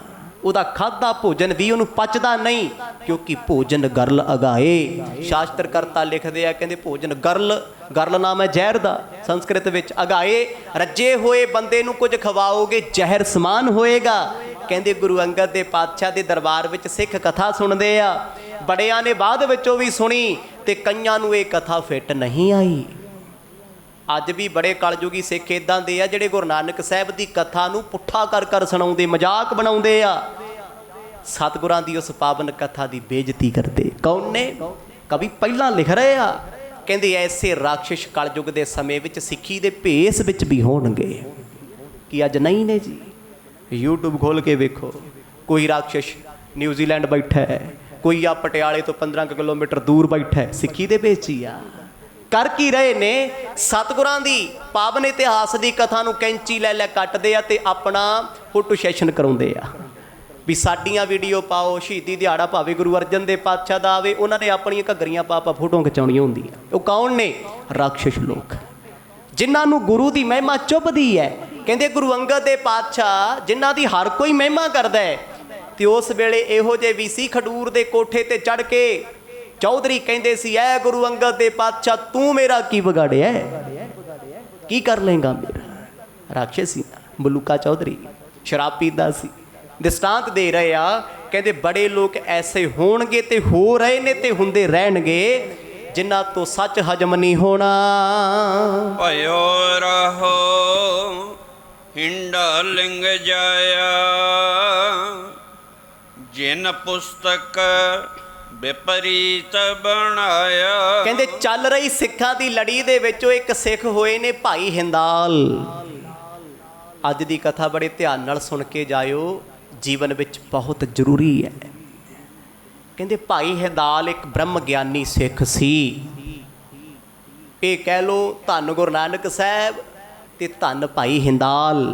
ਗੁਰੂ ਨਾਨਕ ਤੇ ਹਿੰਦਾਲ ਵਿੱਚ ਕੋਈ ਫਰਕ ਨਹੀਂ ਹੈ। ਐਸਾ ਸਿੱਖ ਸੀ ਭਾਈ ਹਿੰਦਾਲ। ਪਰ ਕਹਿੰਦੇ ਉਹਦੇ ਅੱਗੇ ਜਿਹੜੇ ਬੱਚੇ ਸੀ ਨਾ, ਉਹ ਚੰਗੇ ਨਹੀਂ ਸੀ। ਭਾਈ ਹਿੰਦਾਲ ਦੀ ਵੰਸ਼ ਵਿੱਚ ਇੱਕ ਐਸਾ ਦੁਸ਼ਟ ਪੈਦਾ ਹੋਇਆ, ਉਹਨੇ ਗੁਰੂ ਨਾਨਕ ਸਾਹਿਬ ਦੀ ਜੀਵਨ ਕਥਾ ਹੀ ਪਾੜਤੀ, ਪੇਜ ਕਰਤੇ, ਸਾੜ ਦਿੱਤੀ, ਡੋਬ ਦਿੱਤੀ। ਬੇਸ਼ੱਕ ਉਹ ਬ੍ਰਹਮ ਗਿਆਨੀ ਦੀ ਕੁੱਲ ਵਿੱਚ ਜੰਮਿਆ, ਪਰ ਸੀ ਰਾਖਸ਼। ਗੁਰੂ ਰਾਮਦਾਸ ਪਾਤਸ਼ਾਹ ਦੇ ਘਰੇ ਪ੍ਰਿਥੀ ਚੰਦ ਹੋਏ ਆ। ਬਿਰਤੀ ਕਿਹੋ ਜੀ ਸੀ? ਬਾਬਾ ਰਾਮ ਰਾਏ ਕਿਹੋ ਜਿਹੇ ਸੀ? ਹੁਣ ਪ੍ਰਿਥੀ ਚੰਦ ਦੀ ਵੰਸ਼ ਹੈ ਜਿਹੜੀ, ਉਹਨੂੰ ਪ੍ਰਿਥੀ ਚੰਦੀਏ ਕਿਹਾ ਜਾਂਦਾ ਹੈ। ਰਾਮ ਰਾਏ ਨੂੰ ਮੰਨਣ ਵਾਲਿਆਂ ਨੂੰ ਰਾਮ ਰਾਈਏ ਕਿਹਾ ਜਾਂਦਾ ਹੈ। ਵਡਭਾਗ ਸਿੰਘ ਨੂੰ ਮੰਗਣ ਵਾਲਿਆਂ ਨੂੰ ਵਡਭਾਗੂ ਕਿਹਾ ਜਾਂਦਾ ਹੈ। ਇੱਥੇ ਸਿੱਖ ਰਹਿਤ ਮਰਿਆਦਾ 'ਚ ਲਿਖਿਆ ਨਾ ਵੀ ਮੀਣੇ ਮਸੰਦੀਏ, ਧੀਰ ਮੱਲੀਏ, ਰਾਮ ਰਾਈਏ। ਮੈਂ ਤਾਂ ਨਹੀਂ ਕਹਿੰਦਾ, ਸਤਿਗੁਰ ਕਹਿੰਦੇ ਆ। ਇੱਥੇ ਕਵੀ ਭਾਈ ਸੰਤੋਖ ਸਿੰਘ ਲਿਖਦੇ ਆ, ਕਹਿੰਦੇ ਭਾਈ ਹੰਦਾਲ ਜੀ ਮਹਾਨ ਮਹਾਂਪੁਰਖ ਇੱਕ ਸਿੱਖ ਹੋਏ ਆ। ਉਹਨਾਂ ਦੀ ਕੁੱਲ ਦੇ ਵਿੱਚੋਂ ਕਹਿੰਦੇ ਇੱਕ ਇਹੋ ਜਿਹਾ ਚੰਗਿਆੜਾ ਪੈਦਾ ਹੋ ਗਿਆ, ਸਤਿਗੁਰਾਂ ਦੀ ਮਹਿਮਾ ਦੀ ਸਾਖੀ ਉਹਦੇ ਹੱਥ ਲੱਗ ਗਈ, ਉਹ ਤੋਂ ਬਰਦਾਸ਼ਤ ਹੋਈ ਨਾ। ਜਸ ਰਾਖਸ਼ ਗ੍ਰਸਨ ਹੈ ਕੀਨਾ, ਮੂਰਖ ਮਤ ਕਲ ਮਲਨ ਮਲੀਨਾ। ਉਹ ਬੰਦਾ ਇੰਨਾ ਪਾਪੀ ਨਿਕਲਿਆ ਜਿਵੇਂ ਚੰਦਰਮਾ ਨੂੰ ਕਲੰਕ ਲੱਗਿਆ ਹੋਵੇ। ਦੇਵਤਿਆਂ ਦੀ ਕੁੱਲ ਵਿੱਚ ਉਹਨੇ ਰਾਖਸ਼ ਕੋਈ ਅਲੱਗ ਥੋੜਾ ਨੇ। ਜਿਵੇਂ ਦੇਵਤੇ ਨੇ ਉਵੇਂ ਦੇ ਰੰਗ ਰੂਪ ਉਹਨਾਂ ਦੇ ਨੇ, ਬਸ ਸੁਭਾਅ ਦਾ ਫਰਕ ਹੈ। ਤੇ ਅਸੀਂ ਕਿਹੜੇ ਵੇਖਦੇ ਆ ਵੀਡੀਓਗ੍ਰਾਫੀ 'ਚ? ਵੱਡੇ ਵੱਡੇ ਸਿੰਘ। ਨਾ ਰਾਖਸ਼ਾਂ ਦੇ ਸਿੰਘ ਪੂਛਾਂ ਥੋੜੀਆਂ ਸੀ, ਸਾਡੇ ਵਰਗੇ ਸੀ ਉਹ। ਅੱਜ ਥੋੜੇ ਰਾਖਸ਼ ਤੁਰੇ ਫਿਰਦੇ ਆ, ਭਰੂਣ ਹੱਤਿਆ ਕਰਨ ਵਾਲੇ, ਦਾਜ ਮੰਗਣ ਵਾਲੇ, ਠੱਗੀਆਂ ਮਾਰਨ ਵਾਲੇ, ਗਰੀਬਾਂ ਦਾ ਗਲ ਵੱਢਣ ਵਾਲੇ, ਧਰਮ ਦੇ ਲਿਬਾਸ ਵਿੱਚ ਵੀ ਤੇ ਧਰਮ ਤੋਂ ਬਗੈਰ ਵੀ ਸਾਖਤ ਪੁਰਸ਼ ਰਾਖਸ਼ ਹੀ ਹੋਏ ਨੇ। ਹਿਟਲਰ ਵਰਗੇ ਕਿੰਨੇ ਰਾਖਸ਼ ਨੇ। ਰਾਜੇ ਮਹਾਰਾਜੇ ਸਦਾ ਰਾਖਸ਼ ਹੀ ਹੁੰਦੇ, ਪਰਜਾ ਦਾ ਖੂਨ ਪੀਂਦੇ ਆ। ਕਹਿੰਦੇ ਉਸ ਪਾਪੀ ਵਿਅਕਤੀ ਨੇ ਸਤਿਗੁਰ ਦੀ ਮਹਿਮਾ ਨਾ ਜਾਣੀ, ਜਿਵੇਂ ਚੰਦਰਮਾ ਨੂੰ ਕਲੰਕ ਲੱਗਾ ਨਾ ਜੀ। ਕਹਿੰਦੇ ਭਾਈ ਹੰਦਾਲ ਦੀ ਕੁੱਲ ਨੂੰ ਕਲੰਕ ਲੱਗ ਗਿਆ। ਇੱਕ ਮਾੜਾ ਪੈਦਾ ਹੋ ਗਿਆ ਨਾ ਘਰ 'ਚ। ਇੱਕ ਬੱਚਾ ਮਾੜਾ ਹੋਵੇ ਤੇ ਵੱਡਿਆਂ ਦੀ ਕੁਰਬਾਨੀ ਰੋਲ ਦਿੰਦਾ ਹੈ। ਕਹਿੰਦੇ ਉਸ ਕਲਮਲ, ਕਲਮਲ ਨਾਮ ਹੈ ਪਾਪੀ ਦਾ, ਉਸ ਪਾਪੀ ਨੇ ਇੰਨੇ ਪਾਪ ਕੀਤੇ। ਕਵੀ ਸੰਤੋਖ ਸਿੰਘ ਕਹਿੰਦੇ ਜੇ ਮੈਂ ਲਿਖਾਂ ਮੇਰੀ ਕਲਮ ਕੰਬ ਜਾਵੇ। ਦੋਹਰਾ ਕਹਿਤ ਕਥਾ ਕਵ ਕਾਮਦਾ, ਗੁਰ ਸਿੱਖਣ ਕੇ ਪਾਸ। ਇਸ ਪਾਵਨ ਕਥਾ ਨੂੰ ਭਾਈ ਸੰਤੋਖ ਸਿੰਘ ਜਿੱਥੇ ਜਿੱਥੇ ਲਿਖ ਰਹੇ ਨੇ, ਕਹਿੰਦੇ ਨਾਲ ਨਾਲ ਗੁਰਸਿੱਖਾਂ ਨੂੰ ਸੁਣਾਉਂਦੇ ਸੀ। ਕਹਿੰਦੇ ਕਹਿ ਕਥਾ ਗੁਰ ਕਾਮਦਾ, ਕਾਮਦਾ ਦਾ ਅਰਥ ਹੈ ਮਨੋਰਥ ਪੂਰਾ ਕਰਨ ਵਾਲੀ। ਕਹਿੰਦੇ ਮੈਂ ਕਥਾ ਸੁਣਾ ਰਿਹਾ ਸੀ, ਸੁਣਾਉਂਦੇ ਸੁਣਾਉਂਦੇ ਗੁਰਸਿੱਖ ਸੁਣਦੇ ਸੀ। ਸੁਭਾਵਿਕ ਗੱਲ ਹੈ, ਕੋਈ ਐਸੀ ਗੱਲ ਆ ਜੀ ਉਹਨੂੰ ਕਲੈਰੀਫਾਈ ਨਾ ਕਰੋ, ਦੱਸੋ ਨਾ ਖੋਲ ਕੇ, ਸ਼ੰਕਾ ਰਹਿ ਜਾਂਦਾ ਹੈ। ਇਹੀ ਕਾਰਨ ਹੈ ਅਸੀਂ ਬੜੀ ਵਾਰ ਕਥਾ ਸੁਣੀ, ਮਨ ਵਿੱਚ ਬੜੇ ਸ਼ੰਕੇ ਆ ਜਾਂਦੇ, ਫਿਰ ਉਹ ਕਥਾ ਕਾਹਦੀ ਜੇ ਸ਼ੰਕਾ ਹੀ ਰਹਿ ਗਿਆ। ਕਥਾ ਦਾ ਮਤਲਬ ਕੀ ਹੈ, ਭਾਵ ਕੀ ਹੈ? ਇਹ ਥੋੜਾ ਵੀ ਜੋ ਲਿਖਿਆ ਉਹੀ ਸੁਣਾਈ ਜਾਓ, ਉਹ ਤੇ ਫਿਰ ਕਾਪੀ ਪੇਸਟ ਹੈ। ਕਥਾ ਉਹਨੂੰ ਕਹਿੰਦੇ ਆ ਮਿਹਨਤ ਕਰਕੇ ਸੁਣਾਓ, ਲੱਭ ਕੇ ਖੋਜ ਕੇ ਸੁਣਾਓ ਵੀ ਆਏ ਤੇ ਇਦਾਂ ਕਿਉਂ ਹੈ। ਹੁਣ ਮੰਨ ਲਓ ਤੁਹਾਡੇ ਅੰਦਰ ਕੋਈ ਕਥਾ ਸੁਣ ਕੇ ਸ਼ੰਕਾ ਹੋ ਜੇ ਤੇ ਮੈਂ ਆਖਾਂ ਨਾ ਵੀ ਗੁਰਮੁਖਾ ਸ਼ੰਕਾ ਨਹੀਂ ਕਰਨਾ ਗੁਰੂ ਦੀ ਕਥਾ ਤੇ, ਨਹੀਂ ਕਰੋ, ਪੁੱਛੋ। ਤੇ ਜੇ ਕਥਾਵਾਚਕ ਦੀ ਮਿਹਨਤ ਚੱਜਦੀ ਹੋਊਗੀ ਨਾ ਤੇ ਉਹ ਤੁਹਾਨੂੰ ਉਸ ਗੱਲ ਤੋਂ ਨਿਰ ਉੱਤਰ ਕਰ ਦੇਗਾ ਵੀ ਇਹ ਇਦਾਂ ਸੀ, ਕਿਉਂਕਿ ਕਈ ਸ਼ੰਕੇ ਇਦਾਂ ਦੇ ਹੁੰਦੇ ਆ ਸਾਨੂੰ ਗੁਰੂ ਤੋਂ ਤੋੜ ਦਿੰਦੇ ਆ। ਮੈਂ ਬੜੇ ਲੋਕ ਵੇਖੇ, ਅੰਮ੍ਰਿਤ ਵੀ ਛਕਿਆ ਵੇਖਿਆ, ਵੱਡੇ ਵੱਡੇ ਦੀਵਾਨ ਸੁਣਦੇ ਰਹੇ, ਅੱਜ ਉਹ ਵਾਲ ਕਟਾਈ ਫਿਰਦੇ ਆ। ਨਾਸਤਕਾਂ ਦੇ ਪਿੱਛੇ ਲੱਗ ਕੇ ਸਿੱਖੀ ਭੇਸ ਵਿੱਚ ਉਹ ਗੁਰੂ ਦੇ ਵਿਰੁੱਧ ਬੋਲਦੇ ਆ, ਜ਼ਹਿਰ ਉਗਲਦੇ ਕਿਉਂ? ਛੋਟੇ ਛੋਟੇ ਸ਼ੰਕੇ ਸੀ, ਜਦੋਂ ਕਿਸੇ ਨੂੰ ਪੁੱਛਦੇ ਸੀ ਅੱਗੋਂ ਮੇਰੇ ਵਰਗਾ ਕਹਿ ਦਿੰਦਾ ਸੀ ਨਾ ਭਾਈ ਗੁਰਮੁਖਾ ਸ਼ੰਕਾ ਨਹੀਂ ਕਰਨਾ, ਗੁਰੂ ਕਹਿੰਦਾ ਸ਼ੰਕਾ ਨਹੀਂ ਕਰਨਾ। ਸਾਡੇ ਸਤਿਗੁਰਾਂ ਨੇ ਤੇ ਜਪਜੀ ਸਾਹਿਬ ਦੇ ਵਿੱਚ ਆਰੰਭਤਾ ਤੋਂ ਕਿਹਾ ਤਰਕ ਕਰੋ, ਜਾਇਜ਼ ਕਰੋ, ਪਰ ਹਾਂ ਤਰਕ ਐਸੀ ਨਾ ਹੋਵੇ ਜਿਹਦੇ ਵਿੱਚ ਤੂੰ ਗੁਰੂ ਨੂੰ ਭੁੱਲ ਜੇ ਤੇ ਆਪਣੇ ਸਤਿਗੁਰ ਨੂੰ ਵਿਸਾਰ ਦੇ। ਤਰਕ ਉਹ ਕਰੋ ਜਿਹ 'ਚ ਤੁਸੀਂ ਕੁਝ ਜਾਣਨਾ ਚਾਹੁੰਦੇ ਹੋ। ਉਹ ਤਰਕ ਕਦੇ ਧਰਮ 'ਚ ਨਾ ਕਰੋ ਜਿਹੜੀ ਤੁਹਾਨੂੰ ਰੱਬ ਤੋਂ ਤੋੜ ਦੇ, ਸਤਿਗੁਰ ਤੋਂ ਤੋੜ ਦੇ, ਸੰਗਤ ਤੋਂ ਤੋੜ ਦੇ, ਜਿਸ ਕਰਕੇ ਤੁਸੀਂ ਹੰਕਾਰੀ ਹੋ ਜਾਓ। ਤਰਕ ਦਾ ਵਿਸ਼ਾ ਬੜਾ ਹੈ। ਇੱਕ ਹੈ, ਮੰਨ ਲਓ ਮੈਂ ਸਵਾਲ ਕੀਤਾ ਤੁਹਾਨੂੰ ਵੀ ਆ ਇੱਦਾਂ ਕਿਉਂ, ਉਹ ਮੈਂ ਜਾਣਨ ਲਈ ਕੀਤਾ ਵੀ ਮੈਨੂੰ ਵੀ ਨੌਲੇਜ ਹੋਣੀ ਚਾਹੀਦੀ ਹੈ ਇਹ ਕਿਉਂ ਹੈ।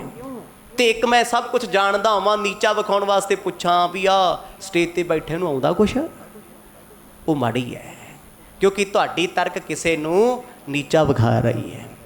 ਗੁਰੂ ਸਾਹਿਬ ਸਤਿਗੁਰਾਂ ਦਾ ਪਾਵਨ ਇਤਿਹਾਸ ਕਹਿੰਦੇ ਸਿੱਖ ਸੁਣਦੇ ਸੀ, ਸੁਣਦੇ ਸੁਣਦੇ ਮਨ 'ਚ ਸੰਸ਼ੇ ਆਉਣ ਲੱਗ ਪਏ, ਹਲਕੇ ਹਲਕੇ। ਗੁਰੂ ਪੂਰਾ ਹੋਵੇ ਤੇ ਸੰਸਾ ਨਿਵਰਤ ਕਰ ਦਿੰਦਾ ਹੈ, ਉਸਤਾਦ ਪੱਕਾ ਹੋਵੇ ਸ਼ੰਕਾ ਆਉਣ ਨਹੀਂ ਦਿੰਦਾ। ਸ਼ਰੋਤਨ ਔਰ ਸੰਸਾ ਭਇਓ, ਜਿਨ ਮਨ ਸੁਣ ਹੁਲਾਸ। ਮਹਾਕਵੀ ਭਾਈ ਸੰਤੋਖ ਸਿੰਘ ਕਹਿੰਦੇ ਜਿਹੜੇ ਸਾਡੇ ਸਰੋਤੇ ਸੀ ਰੋਜ਼ ਕਥਾ ਸੁਣਦੇ ਸੀ, ਅਸੀਂ ਲਿਖਦੇ ਸੀ, ਸੁਣਾਉਂਦੇ ਸੀ, ਕਈਆਂ ਦੇ ਮਨ ਵਿੱਚ ਸ਼ੰਕੇ ਆ ਗਏ ਇਤਿਹਾਸ ਦੇ ਪ੍ਰਤੀ। ਸੁਭਾਵਿਕ ਗੱਲ ਆ, ਅੱਜ ਬੜਾ ਕੁਛ ਚੱਲਦਾ ਜੀ। ਇਹ ਇੱਕ ਮੂਰਖਤਾ ਦੀ ਨਿਸ਼ਾਨੀ ਹੈ ਜਿਨ੍ਹਾਂ ਲੋਕਾਂ ਨੇ ਨਾ ਚੁੰਚ ਗਿਆਨ ਥੋੜ੍ਹਾ ਬਹੁਤਾ ਪੜ੍ਹਿਆ, ਕਹਿੰਦੇ ਅੱਧਾ ਗਿਆਨ ਵੀ ਖਤਰਨਾਕ ਹੁੰਦਾ ਹੈ। ਉਹ ਕਿਵੇਂ ਆ, ਕਿਸੇ ਤੋਂ ਸੁਣ ਲਿਆ ਵੀ ਦਸਮ ਦੀ ਬਾਣੀ ਬਾਣੀ ਨਹੀਂ, ਰੌਲਾ ਪਾਤਾ, ਕਹਿੰਦੇ ਨਾ ਜੀ ਇਹ ਵਿਰੁੱਧ ਹੈ, ਅਸੀਂ ਨਹੀਂ ਪੜ੍ਹਦੇ। ਨਾਲੇ ਰੋਜ਼ ਪੜ੍ਹੀ ਜਾਂਦਾ ਚੌਪਈ ਸਾਹਿਬ, ਰੋਜ਼ ਪੜ੍ਹਦਾ ਜਾਪ ਸਾਹਿਬ, ਨਿੱਤ ਪੜ੍ਹਦਾ ਸਵਈਏ, ਨਾਲੇ ਨਿੰਦਿਆ ਕਰੀ ਜਾਂਦਾ, ਕਹਿੰਦਾ ਦਸਮ ਦੀ ਬਾਣੀ ਬਾਣੀ ਨਹੀਂ। ਫਿਰ ਤੂੰ ਜਿਹੜਾ ਅੰਮ੍ਰਿਤ ਛਕੀ ਫਿਰਦਾ ਫਿਰ ਤੇ ਵੀ ਪੂਰਾ ਨਹੀਂ ਤੇਰਾ। ਇਹੀ ਤੇ ਚਾਹੁੰਦੇ ਆ ਉਹ। ਇਹ ਕੀ ਹੈ? ਕੱਚਾ ਗਿਆਨ, ਅੱਧਾ ਗਿਆਨ, ਅਧੂਰਾ ਗਿਆਨ, ਅਧੂਰੀ ਨੌਲੇਜ ਮੈਡੀਕਲ ਲਾਈਨ ਦੀ ਹੋਵੇ, ਕਿਸੇ ਲਾਈਨ ਦੀ ਹੋਵੇ, ਸਦਾ ਹੀ ਘਾਤਕ ਹੈ। ਗੁਰੂ ਨਾਨਕ ਸਾਹਿਬ ਜੀ ਦੀ ਇਹ ਪਾਵਨ ਮਹਿਮਾ ਸੁਣਦੇ ਸੁਣਦੇ ਕਹਿੰਦੇ ਸਿੱਖਾਂ ਦੇ ਅੰਦਰ ਕੁਝ ਸਵਾਲ ਉੱਠੇ, ਸ਼ੰਕੇ। ਉਹ ਕਹਿੰਦੇ ਕਵੀ ਜੀ ਮੈਨੂੰ ਕਥਾ ਬਾਅਦ 'ਚੋਂ ਸੁਣਾਇਓ, ਪਹਿਲਾਂ ਸਾਡੇ ਸਵਾਲ ਦਾ ਜਵਾਬ ਦਿਓ। ਕਵੀ ਕਹਿੰਦੇ ਮੈਂ ਟਾਲ ਵੀ ਸਕਦਾ ਸੀ ਵੀ ਕੋਈ ਨਹੀਂ, ਸ਼ੰਕਾ ਨਹੀਂ ਕਰੀਦਾ ਹੁੰਦਾ, ਨਾਮ ਜਪੋ, ਵਾਹਿਗੁਰੂ ਵਾਹਿਗੁਰੂ ਕਰੋ। 50-60 ਸਾਲਾਂ ਤੋਂ ਆਹੀ ਕੁਛ ਹੋ ਰਿਹਾ ਹੈ। ਜਦ ਕੋਈ ਬੱਚਾ ਸਾਡਾ ਪੁੱਛਦਾ ਨਾ ਵੀ ਗੁਰੂ ਸਾਹਿਬ ਨੇ ਇੱਦਾਂ ਕੀਤਾ ਸੀ, ਹੁਣ ਸਿੱਖ ਕਿਉਂ ਨਹੀਂ ਕਰਦੇ? ਕਹਿੰਦੇ ਨਾ ਬਈ ਨਾ, ਸ਼ੰਕਾ ਨਹੀਂ ਕਰਨੀ, ਨਾਮ ਜਪੋ, ਨਾਮ ਜਪੋ, ਨਾਮ ਜਪੋ। ਬੜੇ ਵੇਖੇ ਨਾਮ ਜਪ ਜਪ ਕੇ ਵੀ ਹੰਕਾਰੀ ਹੋ ਗਏ, ਘਮੰਡ ਦੇ ਭਰੇ ਹੋਏ ਆ। ਗੁਰੂ ਅੱਗੇ ਅਰਦਾਸ ਕਰੋ ਫੇਰ ਨਾਮ ਜਪੋ, ਕੀਤੀ ਅਰਦਾਸ ਤੁਹਾਨੂੰ ਕਦੇ ਉਖੜਨ ਨਹੀਂ ਦਏਗੀ। ਆਖੋ ਸਤਨਾਮ। ਨਾਮ ਵੀ ਜਪਣਾ ਤੇ ਅਰਦਾਸ ਕਰਕੇ ਜਪੋ। ਪਾਤਸ਼ਾਹ ਮਾਣ ਨਾ ਆ ਜੇ, ਹੰਕਾਰ ਨਾ ਆ ਜੇ, ਅਰਦਾਸ ਹੈ ਕੋਈ ਸ਼ੰਕਾ ਨਾ ਆਵੇ। ਜੇ ਆ ਵੀ ਗਿਆ ਨਾ ਕਿਤੇ, ਕਲਯੁਗੀ ਜੀਵਾਂ ਸੀ, ਨਿਵਰਤ ਕਰ ਦਿਓ, ਮਿਟਾ ਦਿਓ। ਜੇ ਸ਼ੰਕਾ ਨਾ ਮਿਟਿਆ ਤੇ ਸ਼ਰਧਾ ਜਾਏਗੀ। ਕਵੀ ਜੀ ਕਹਿੰਦੇ ਉਹਨਾਂ ਸਿੱਖਾਂ ਨੇ ਮੈਨੂੰ ਬੇਨਤੀ ਕੀਤੀ ਹੱਥ ਜੋੜ ਕੇ, ਕਹਿੰਦੇ ਮਹਾਕਵੀ ਜੀ, ਕਵਿਰਾਜ, ਸਾਨੂੰ ਸਤਿਗੁਰਾਂ ਦੇ ਇਸ ਪਾਵਨ ਇਤਿਹਾਸ ਦੀ ਕਥਾ ਸੁਣ ਕੇ ਨਾ ਕੁਝ ਸ਼ੰਕੇ ਪੈਦਾ ਹੋ ਗਏ ਆ। ਮੈਂ ਅੱਜ ਤਾਂ ਇਸ ਕਥਾ ਨੂੰ ਖੋਲ੍ਹ ਕੇ ਸੁਣਾਉਣਾ ਕਿਉਂਕਿ ਅੱਜ ਦਾ ਜ਼ਮਾਨਾ ਬੜਾ ਖਤਰਨਾਕ ਹੈ। ਤੁਹਾਡੇ 'ਚੋਂ ਵੀ ਕਿਸੇ ਦੇ ਮਨ 'ਚ ਕੋਈ ਖਿਆਲ ਆਉਂਦਾ ਹੋਊ, ਅੱਜ ਖਤਮ ਹੋ ਜਾਊਗਾ। ਕਿਉਂਕਿ ਜਿਸ ਚੀਜ਼ ਬਾਰੇ ਸੁਣ ਰਹੇ ਆ, ਕੋਈ ਤੁਹਾਨੂੰ ਸਵਾਲ ਕਰੇ ਤੁਸੀਂ ਦੱਸੇ ਸਤਿਗੁਰਾਂ ਦੀ ਕਥਾ ਸੁਣਦੇ ਹੋ, ਇਹ 'ਚ ਤਾਂ ਇੱਦਾਂ ਲਿਖਿਆ ਹੈ, ਬੜੇ ਮਿਲਦੇ ਆ ਬਾਬਾ ਜੀ ਜਿਹੜੀ ਕਥਾ ਤੁਸੀਂ ਸੁਣਾਉਂਦੇ ਹੋ ਗੁਰਪ੍ਰਤਾਪ ਜੀ ਤੇ ਮਰਜ ਬਾਰੇ ਇੱਦਾਂ ਲਿਖਿਆ। ਹਾਂ ਲਿਖਿਆ, ਜਾ ਪੜ੍ਹਾ ਕਿੱਥੇ ਲਿਖਿਆ, ਲਿਖਿਆ ਤੇ ਕਿਉਂ ਲਿਖਿਆ, ਕਾਰਨ ਪਤਾ ਹੈ? ਨਹੀਂ ਪਤਾ ਨਾ। ਤੇ ਜਿਹਨੂੰ ਨਹੀਂ ਪਤਾ ਹੁੰਦਾ ਉਹ ਕਹਿੰਦਾ ਨਾ ਜੀ ਨਾ, ਇਤਿਹਾਸ ਨਹੀਂ ਸੁਣਨਾ ਚਾਹੀਦਾ, ਗੁਰਦੁਆਰੇ ਨਹੀਂ ਜਾਣਾ ਚਾਹੀਦਾ, ਸੇਵਾ ਨਹੀਂ ਕਰਨੀ ਚਾਹੀਦੀ, ਨਾਮ ਨਹੀਂ ਜਪਣਾ ਚਾਹੀਦਾ। ਗਿਆਨ ਗੁਰੂ ਹੁੰਦਾ, ਉਹ ਇੱਧਰ ਤੁਰੇ ਫਿਰਦੇ ਆ। ਉਹ ਨਾਮ ਦਾ ਅਰਥ ਵੀ ਗਿਆਨ ਹੀ ਕਰੀ ਫਿਰਦੇ ਆ ਵੀ ਕਿਤਾਬੀ ਗਿਆਨ, YouTube ਦਾ ਗਿਆਨ ਇਹੀ ਰੱਬ ਹੈ। ਮਾਫ ਕਰਿਓ, ਇਹ ਕੱਚ ਘਰੜਤਾ ਹੈ, ਮੂਰਖਤਾ ਹੈ, ਅਣਜਾਣਪੁਣਾ ਹੈ, ਨਾਸਤਿਕਤਾ ਹੈ, ਜਿਹਦਾ ਜ਼ਿਕਰ ਭਾਈ ਸਾਹਿਬ ਕਰ ਰਹੇ ਆ। ਕਹਿੰਦੇ ਜਦੋਂ ਸਿੱਖਾਂ ਨੇ ਮੈਨੂੰ ਸਵਾਲ ਕੀਤਾ, ਮੈਂ ਪੋਥੀ ਉਸੇ ਵੇਲੇ ਬੰਦ ਕਰਤੀ ਵੀ ਸਿੱਖੋ ਅਗਲੀ ਕਥਾ ਫੇਰ ਸੁਣਾਵਾਂਗੇ, ਪਹਿਲਾਂ ਸ਼ੰਕਾ ਨਿਵਰਤ ਕਰੀਏ। ਹਾਂ ਤੁਹਾਨੂੰ ਕਿਸੇ ਰਿਸ਼ਤੇ ਤੇ ਸ਼ੱਕ ਹੈ, ਰਿਸ਼ਤਾ ਅੱਗੇ ਵਧਾਉਣ ਦਾ ਕੀ ਫਾਇਦਾ, ਪਹਿਲਾਂ ਸ਼ੰਕਾ ਖਤਮ ਕਰੋ। ਤੁਹਾਨੂੰ ਕਿਸੇ ਯਾਰ ਦੀ ਯਾਰੀ ਤੇ ਸ਼ੰਕਾ ਏ, ਪਹਿਲਾਂ ਉਹਨੂੰ ਕਲੀਅਰ ਕਰ ਲਓ ਵੀ ਬੰਦਾ ਫਰਾਡ ਤੇ ਨਹੀਂ ਹੈ, ਧੋਖੇਬਾਜ਼ ਤੇ ਨਹੀਂ ਹੈ। ਇਹ ਨਾ ਹੋਵੇ ਅੱਜ ਵਿਸ਼ਵਾਸ ਕਰਕੇ ਤੁਰੀਏ, ਕੱਲ ਵਿਦੇਸ਼ ਜਾ ਕੇ ਧੋਖਾ ਕਰ ਜੇ ਸਾਡੇ ਨਾਲ। ਭਾਈ ਸਾਹਿਬ ਕਹਿੰਦੇ ਮੈਂ ਪੋਥੀ ਬੰਦ ਕਰੀ, ਉਹਨਾਂ ਗੁਰਸਿੱਖਾਂ ਨੂੰ ਹੱਥ ਜੋੜ ਕੇ ਆਖਿਆ, ਗੁਰਮੁਖੋ ਜੇ ਤੇ ਤੁਹਾਡਾ ਸ਼ੰਕਾ ਕੁਝ ਜਾਣਨ ਵਾਸਤੇ ਹੈ ਫਿਰ ਸਜਦਾ ਹੈ, ਨਮਸਕਾਰ ਹੈ, ਮੈਂ ਜੀ ਸਦ ਕੇ ਸੁਣਾਵਾਂਗਾ। ਜੇ ਤੁਸੀਂ ਸ਼ੰਕਾ ਕਰਦੇ ਹੋ ਗੁਰੂ ਤੇ, ਕਹਿੰਦੇ ਫਿਰ ਮੈਂ ਕੁਛ ਨਹੀਂ ਕਰ ਸਕਦਾ। ਆਖੋ ਸਤਨਾਮ। ਰੱਬ ਤੇ ਸ਼ੰਕਾ ਕਰੋਗੇ ਕੀ ਕਰ ਲਓਗੇ ਤੁਸੀਂ, ਸਮਝਾ ਸਕਦੇ ਹੋ? ਉਹਨਾਂ ਗੁਰਮੁਖਾਂ ਨੇ ਹੱਥ ਜੋੜ ਕੇ ਆਖਿਆ, ਕਹਿੰਦੇ ਨਹੀਂ ਮਹਾਂਪੁਰਖੋ, ਅਸੀਂ ਸ਼ੰਕਾ ਇੱਦਾਂ ਨਹੀਂ ਕੀਤਾ ਵੀ ਗੁਰੂ ਪੂਰਾ ਨਹੀਂ ਹੈ। ਸ਼ੰਕਾ ਇਸ ਲਈ ਕੀਤਾ ਵੀ ਜਿਹੜੀ ਕਥਾ ਤੁਸੀਂ ਸੁਣਾ ਰਹੇ ਹੋ ਨਾ, ਉਹ ਲਿਖੀ ਨਹੀਂ ਮਿਲਦੀ ਕਿਤੇ। ਆਖੋ ਸਤਨਾਮ। ਤੁਸੀਂ ਜੋ ਇਤਿਹਾਸ ਸੁਣਾ ਰਹੇ ਹੋ ਅਸੀਂ ਕਿਤੇ ਸੁਣਿਆ ਨਹੀਂ, ਪੜ੍ਹਿਆ ਨਹੀਂ, ਕਿਸੇ ਕੋਲ ਵੇਖਿਆ ਨਹੀਂ। ਚੌਪਈ ਸ਼੍ਰੀ ਨਾਨਕ ਬਰ ਪਰਮ ਬਿਲਾਸਾ, ਬੋ ਪੋਥੀ ਪਰ ਹੈ ਇਤਿਹਾਸਾ। ਇੱਕ ਗੁਰਮੁਖ ਪਿਆਰੇ ਨੇ ਹੱਥ ਜੋੜ ਉੱਠ ਕੇ ਸਵਾਲ ਕੀਤਾ, ਮਹਾਂਪੁਰਖੋ ਜਿਹੜਾ ਇਤਿਹਾਸ ਤੁਸੀਂ ਗੁਰੂ ਨਾਨਕ ਸਾਹਿਬ ਦਾ ਸੁਣਾ ਰਹੇ ਹੋ, ਮੈਂ ਸਾਰੀਆਂ ਪੋਥੀਆਂ ਪੜ੍ਹ ਲਈਆਂ, ਮੈਨੂੰ ਕਿਸੇ ਪੋਥੀ ਤੇ ਨਹੀਂ ਮਿਲਿਆ। ਜਾਇਜ਼ ਗੱਲ ਹੈ ਜੀ, ਅਸੀਂ ਕੋਈ ਪ੍ਰਮਾਣ ਦਈਏ, ਉਹ ਕਿਤੇ ਨਾ ਮਿਲੇ, ਤੁਹਾਨੂੰ ਆਖੋਗੇ ਭਾਈ ਸਾਹਿਬ ਐਵੇਂ ਛੱਡਤਾ, ਛੱਡੀ ਹੋਈ ਹੈ ਨਾ ਗੱਲ। ਨਹੀਂ, ਹਮੇਸ਼ਾ ਸਟੇਜ ਤੇ ਉਹੀ ਬੋਲਿਆ ਜਾਂਦਾ ਹੈ ਜੋ ਕਿਸੇ ਨਾ ਕਿਸੇ ਗ੍ਰੰਥ ਵਿੱਚ, ਕਿਸੇ ਧਰਮ ਵਿੱਚ, ਕਿਸੇ ਸ਼ਾਸਤਰ ਦੇ ਵਿੱਚ ਲਿਖਿਆ ਹੋਵੇ, ਕਿਉਂਕਿ ਹਰ ਪ੍ਰਚਾਰਕ ਆਪਣੇ ਬੋਲਾਂ ਦਾ ਜ਼ਿੰਮੇਵਾਰ ਹੁੰਦਾ ਹੈ। ਜੋ ਉਹਨੇ ਬੋਲਿਆ ਨਾ ਉਹਨੂੰ ਰੈਫਰੈਂਸ ਦੇਣਾ ਪੈਣਾ। ਜੇ ਕਿਸੇ ਨੇ ਸਵਾਲ ਕਰਤਾ ਵੀ ਤੂੰ ਆ ਗੱਲ ਸੁਣਾਈ, ਕਿੱਥੋਂ ਸੁਣਾਈ, ਉਹ ਦੱਸੇਗਾ ਮੈਂ ਫਲਾਣੇ ਗ੍ਰੰਥ ਚੋਂ, ਫਲਾਣੇ ਪੇਜ ਤੋਂ, ਫਲਾਣੇ ਦੀ ਲਿਖੀ ਰਚਨਾ ਸੁਣਾਈ। ਹੁਣ ਉਹਨਾਂ ਸਿੱਖਾਂ ਨੇ, ਸਿੱਖ ਗਿਆਨਵਾਨ ਸੀ, ਕਹਿੰਦੇ ਕਵੀ ਜੀ ਜਿਹੜੀ ਤੁਸੀਂ ਕਥਾ ਸੁਣਾ ਰਹੇ ਹੋ ਗੁਰੂ ਨਾਨਕ ਸਾਹਿਬ ਦੀ, ਜਿੰਨੀ ਆਪ ਜੀ ਨੇ ਪਿੱਛੇ ਸੁਣੀ ਹੈ, ਸੁਲਤਾਨਪੁਰ ਲੋਧੀ, ਰਾਏ ਭੋਜ ਦੀ ਤਲਵੰਡੀ, ਕਹਿੰਦੇ ਅਸੀਂ ਕਿਸੇ ਵੀ ਪੋਥੀ 'ਚ ਨਹੀਂ ਪੜ੍ਹੀ। ਇਹ ਕਮਾਲ ਹੈ ਵੀ ਤੁਸੀਂ ਜੋ ਸੁਣਾਇਆ ਹੈ ਕਿਸੇ ਗ੍ਰੰਥ, ਕਿਸੇ ਪੋਥੀ, ਕਿਸੇ ਕਿਤਾਬ ਵਿੱਚ ਲਿਖਿਆ ਨਹੀਂ। ਸੋ ਤੋ ਲਿਖਿਓ ਅਵਰ ਬਿਦਤ ਹਿਵਾ, ਤੁਮ ਮੁਖ ਸੋ ਅਵਰ ਬਿਦ ਕਹਿਵਾ। ਕਵੀ ਜੀ ਵਿੱਚ ਨਿਮਰਤਾ ਬੜੀ ਸੀ, ਹੱਥ ਜੋੜ ਕੇ ਕਹਿੰਦੇ ਗੁਰਮੁਖੋ ਜੇ ਤੁਸੀਂ ਪੜ੍ਹਿਆ ਤੁਸੀਂ ਦੱਸੋ ਕੀ ਹੈ। ਕਹਿੰਦੇ ਮਹਾਂਪੁਰਖੋ ਜਿਹੜੀ ਤੁਸੀਂ ਕਥਾ ਸੁਣਾਈ ਹੈ ਨਾ, ਇਹ ਜ਼ਮੀਨ ਅਸਮਾਨ ਦਾ ਫਰਕ ਹੈ। ਜੋ ਅਸੀਂ ਪੜ੍ਹੀ ਹੈ ਉਹ ਹੋਰ ਹੀ ਹੈ ਕੁਛ। ਇਹ ਅੱਜ ਵੀ ਸੱਚ ਹੈ। ਭਾਈ ਬਾਲਾ ਜੀ ਦੀ ਲਿਖੀ ਜਨਮ ਸਾਖੀ ਘਰੇ ਬਹਿ ਕੇ ਪੜ੍ਹ ਲਿਓ, ਜਿਹੜੀ ਕਥਾ ਇੱਥੇ ਸੁਣਦੇ ਹੋ ਉਹ 'ਚ ਨਹੀਂ ਹੋਏਗੀ। ਸੱਚੀ ਕਹਿ ਰਿਹਾ। ਫਿਰ ਕੀ ਹੋਇਆ ਜੀ, ਇਹ ਤੇ ਬੜੀ ਦੁਬਦਾ ਬਣ ਗਈ। ਉਹੀ ਦੁਬਦਾ ਕੱਢ ਰਹੇ ਆ ਉਹ ਸਿੱਖ। ਕਹਿੰਦੇ ਜਿੰਨੀ ਮਹਿਮਾ ਗੁਰੂ ਨਾਨਕ ਸਾਹਿਬ ਦੀ ਤੁਸੀਂ ਸੁਣਾਤੀ, ਜਿੰਨੇ ਚੋਜ ਤੁਸੀਂ ਸੁਣਾ ਦਿੱਤੇ ਕਵੀ ਜੀ, ਅਸੀਂ ਨਹੀਂ ਕਿਤੇ ਪੜ੍ਹੇ, ਨਾ ਕਿਸੇ ਪੋਥੀ ਗ੍ਰੰਥ ਵਿੱਚ ਲਿਖੇ ਹੋਏ ਨੇ।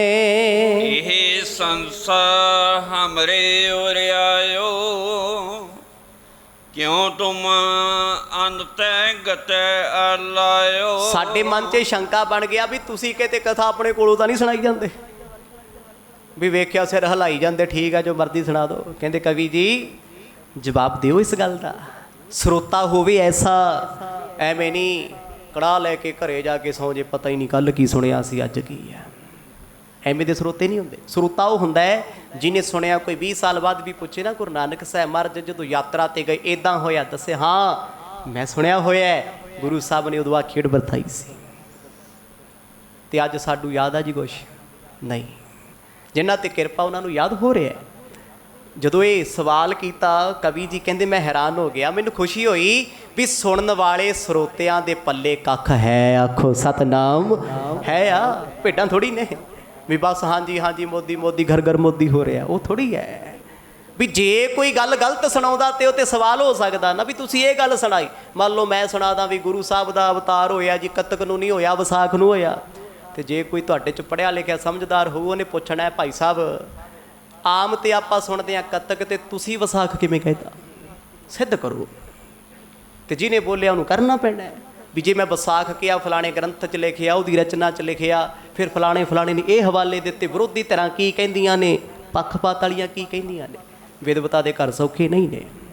ਕਵੀ ਜੀ ਕਹਿੰਦੇ ਮੈਨੂੰ ਖੁਸ਼ੀ ਹੋਈ ਵੀ ਚਲੋ ਇਹਨਾਂ ਨੇ ਸਵਾਲ ਕੀਤਾ। ਮੈਂ ਕਿਹਾ ਗੁਰਮੁਖੋ ਇਹ ਮੇਰੇ ਮਨ ਵਿੱਚ ਵੀ ਆਉਂਦਾ ਸੀ ਵੀ ਸੁਣਨ ਵਾਲੇ ਇਹ ਨਾ ਕਹਿਣ ਵੀ ਕਿਤੇ ਕਵੀ ਆਪਣੇ ਕੋਲ ਹੀ ਸੁਣਾਈ ਜਾਂਦਾ। ਹੁਣ ਆਪਾਂ ਜੋ ਸੁਣਦੇ ਹਾਂ ਕਦੇ ਕਦੇ ਲੱਗਦਾ ਵੀ ਆਹ ਕਥਾ ਤੇ ਅਸੀਂ ਸੁਣੀ ਨਹੀਂ ਕਦੇ, ਕਿਤੇ ਕਵੀ ਕੋਲੋਂ ਤਾਂ ਨਹੀਂ ਸੁਣਾਈ ਜਾਂਦਾ। ਅੱਗੇ ਸੁਣ ਲਿਓ ਜਾ ਕੇ ਕੀ ਕੁਛ ਹੋਣਾ, ਕਿਉਂਕਿ ਅਜੇ ਸਾਰੇ ਸਵਾਲ ਅਧੂਰੇ ਨੇ।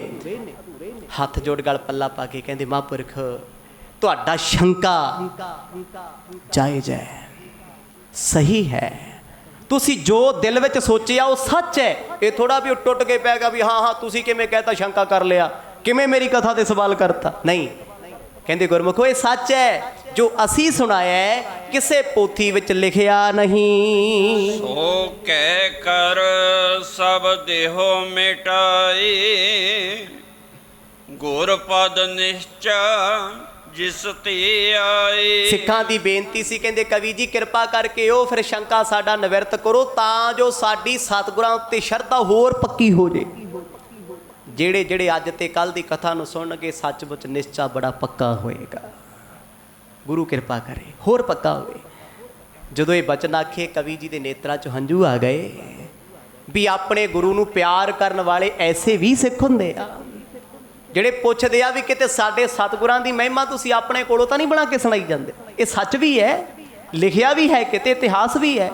ਕਵੀ ਜੀ ਕਹਿੰਦੇ ਮੈਂ ਸਿਰ ਹਿਲਾਇਆ, ਸੀਸ ਨਵਾਇਆ ਗੁਰਮੁਖੋ, ਸੱਚੀ ਜੋ ਮੈਂ ਗੁਰੂ ਦੀ ਮਹਿਮਾ ਸੁਣਾਈ ਹੈ ਓਨੀ ਨਹੀਂ ਸੁਣਾ ਸਕਿਆ ਜਿੰਨੀ ਮਹਿਮਾ ਦਿਓ ਮਾਲਕ ਨੇ। ਆਖੋ ਸਤਨਾਮ, ਮੈਂ ਨਹੀਂ ਸੁਣਾ ਸਕਿਆ ਓਨੀ।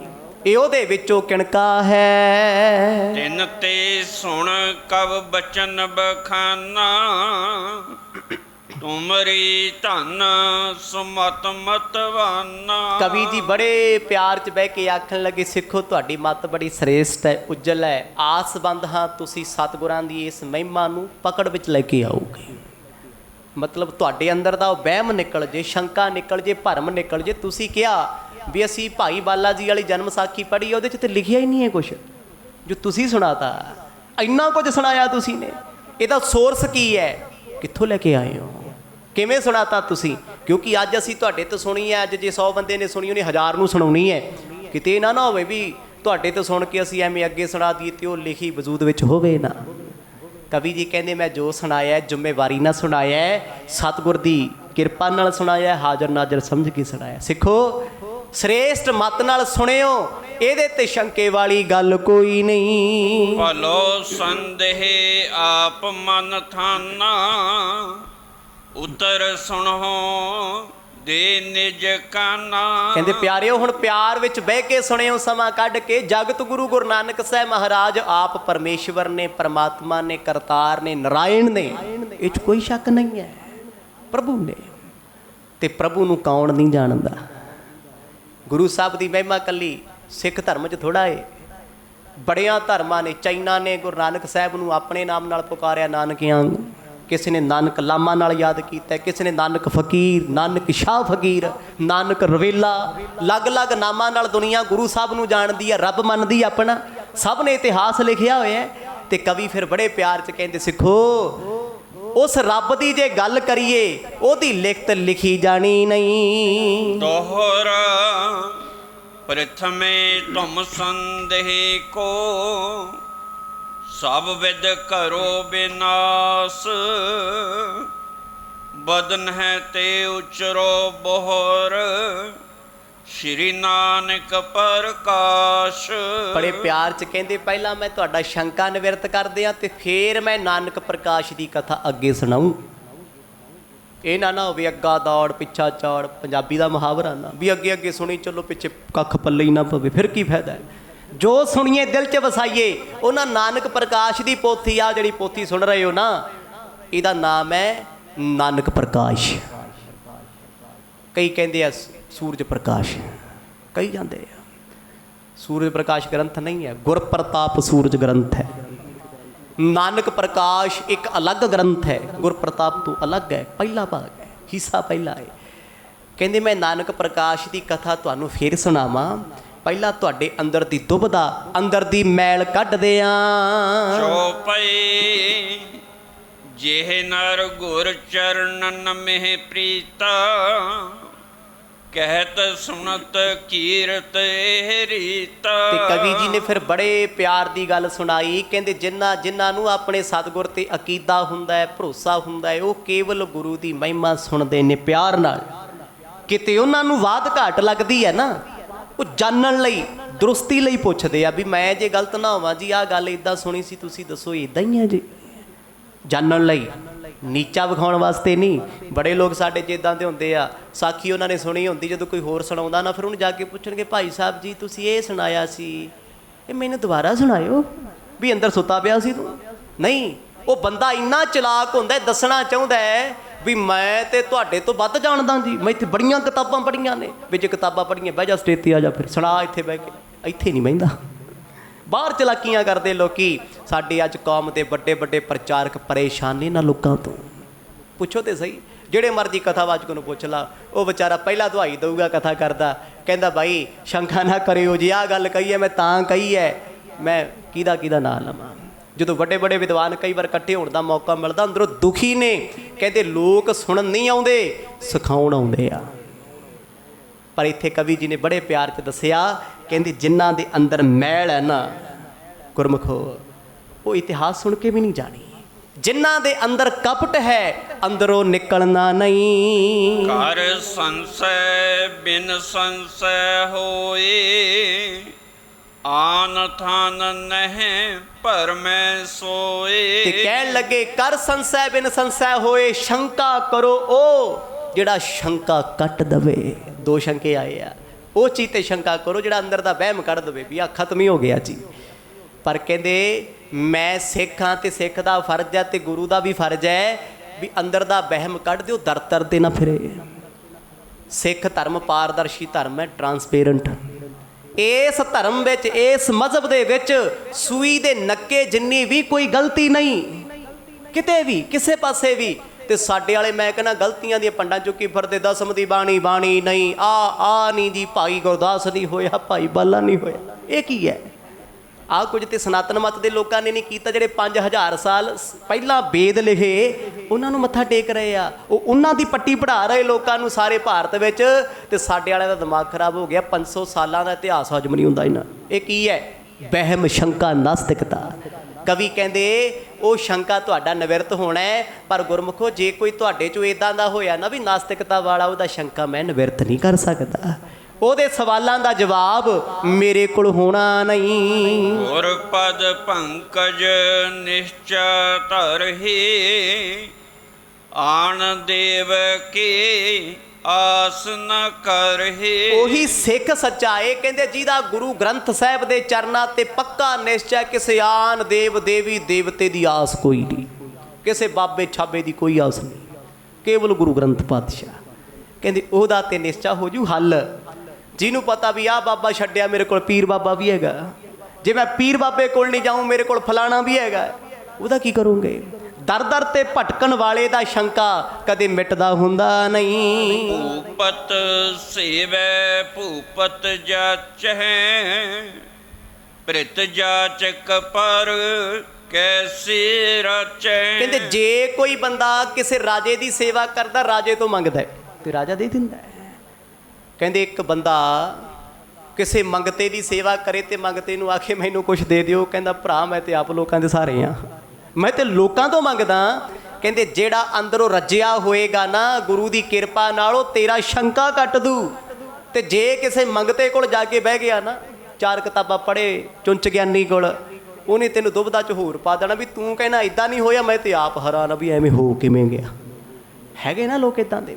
ਤੁਸੀਂ ਕਿਸੇ ਕੋਲ ਆਪਣੀ ਪ੍ਰੋਬਲਮ ਲੈ ਕੇ ਜਾਓ, ਕਹਿੰਦਾ ਤੂੰ ਛੱਡ, ਮੈਂ ਤੇ ਆਪ ਸੋਚਦਾ ਸੀ ਵੀ ਇਹਨਾਂ ਦੇ ਘਰ ਇਦਾਂ ਕੁਝ ਕਿਉਂ ਚੱਲਦਾ ਹੈ, ਇਹ ਕੰਮ ਜ਼ਿਆਦਾ ਖਰਾਬ ਹੈ। ਇੱਕ ਬੜਾ ਸਿਆਣਾ ਬੰਦਾ, ਉਹਨੂੰ ਕੁਝ ਗਲਤ ਵੀ ਦੱਸਿਆ, ਕਹਿੰਦਾ ਨਹੀਂ ਉਹਨੂੰ ਦਰੁਸਤ ਕਰੋ, ਅਸੀਂ ਕੀ ਲੈਣਾ ਹੈ। ਫਰਕ ਆ ਨਾ ਸੋਚ ਦਾ। ਕਵੀ ਜੀ ਕਹਿੰਦੇ ਭਾਈ ਸ਼ੰਕੇ ਸ਼ੰਕੇ ਦਾ ਫਰਕ ਹੈ। ਰਾਜੇ ਕੋਲੋਂ ਕੋਈ ਮੰਗੇ ਤੇ ਮਿਲ ਜਾਂਦਾ ਹੈ, ਜੇ ਮੰਗਿਆ ਹੀ ਭਿਖਾਰੀ ਕੋਲੋਂ। ਸੂਰਜ ਹੀਰ ਕਮਲ ਬਿਗਸਾਵੇ, ਖਾਦਿਓ ਤਹਿ ਤੇ ਕਿਉਂ ਹਰ ਖਾਵੇ। ਕਹਿੰਦੇ ਜੇ ਹੁਣ ਸੂਰਜ ਨੂੰ ਵੇਖੇ ਤੇ ਕਵਲ ਦਾ ਫੁੱਲ ਖਿੜ ਜਾਂਦਾ ਹੈ। ਸੂਰਜ ਨੂੰ ਵੇਖ ਕੇ ਕਵਲ ਦਾ ਫੁੱਲ ਖਿੜਦਾ ਹੈ, ਪਰ ਕਹਿੰਦੇ ਉਸੇ ਸੂਰਜ ਨੂੰ ਵੇਖਣ ਵਾਲਾ ਉੱਲੂ ਖਿੜਿਆ ਕਦੇ? ਉਹ ਕਹਿੰਦਾ ਇਹ ਚੜਿਆ ਨਾ ਚੜਿਆ ਇੱਕ ਬਰਾਬਰ, ਆਖੋ ਸਤਨਾਮ। ਉੱਲੂਆਂ ਨੂੰ ਦਿਸਦਾ ਜੀ, ਉੱਲੂ ਅੰਧ ਗ੍ਰੰਥ। ਉੱਲੂ ਤੇ ਉਜਾੜ ਭਾਲਦਾ, ਹਨੇਰਾ ਭਾਲਦਾ।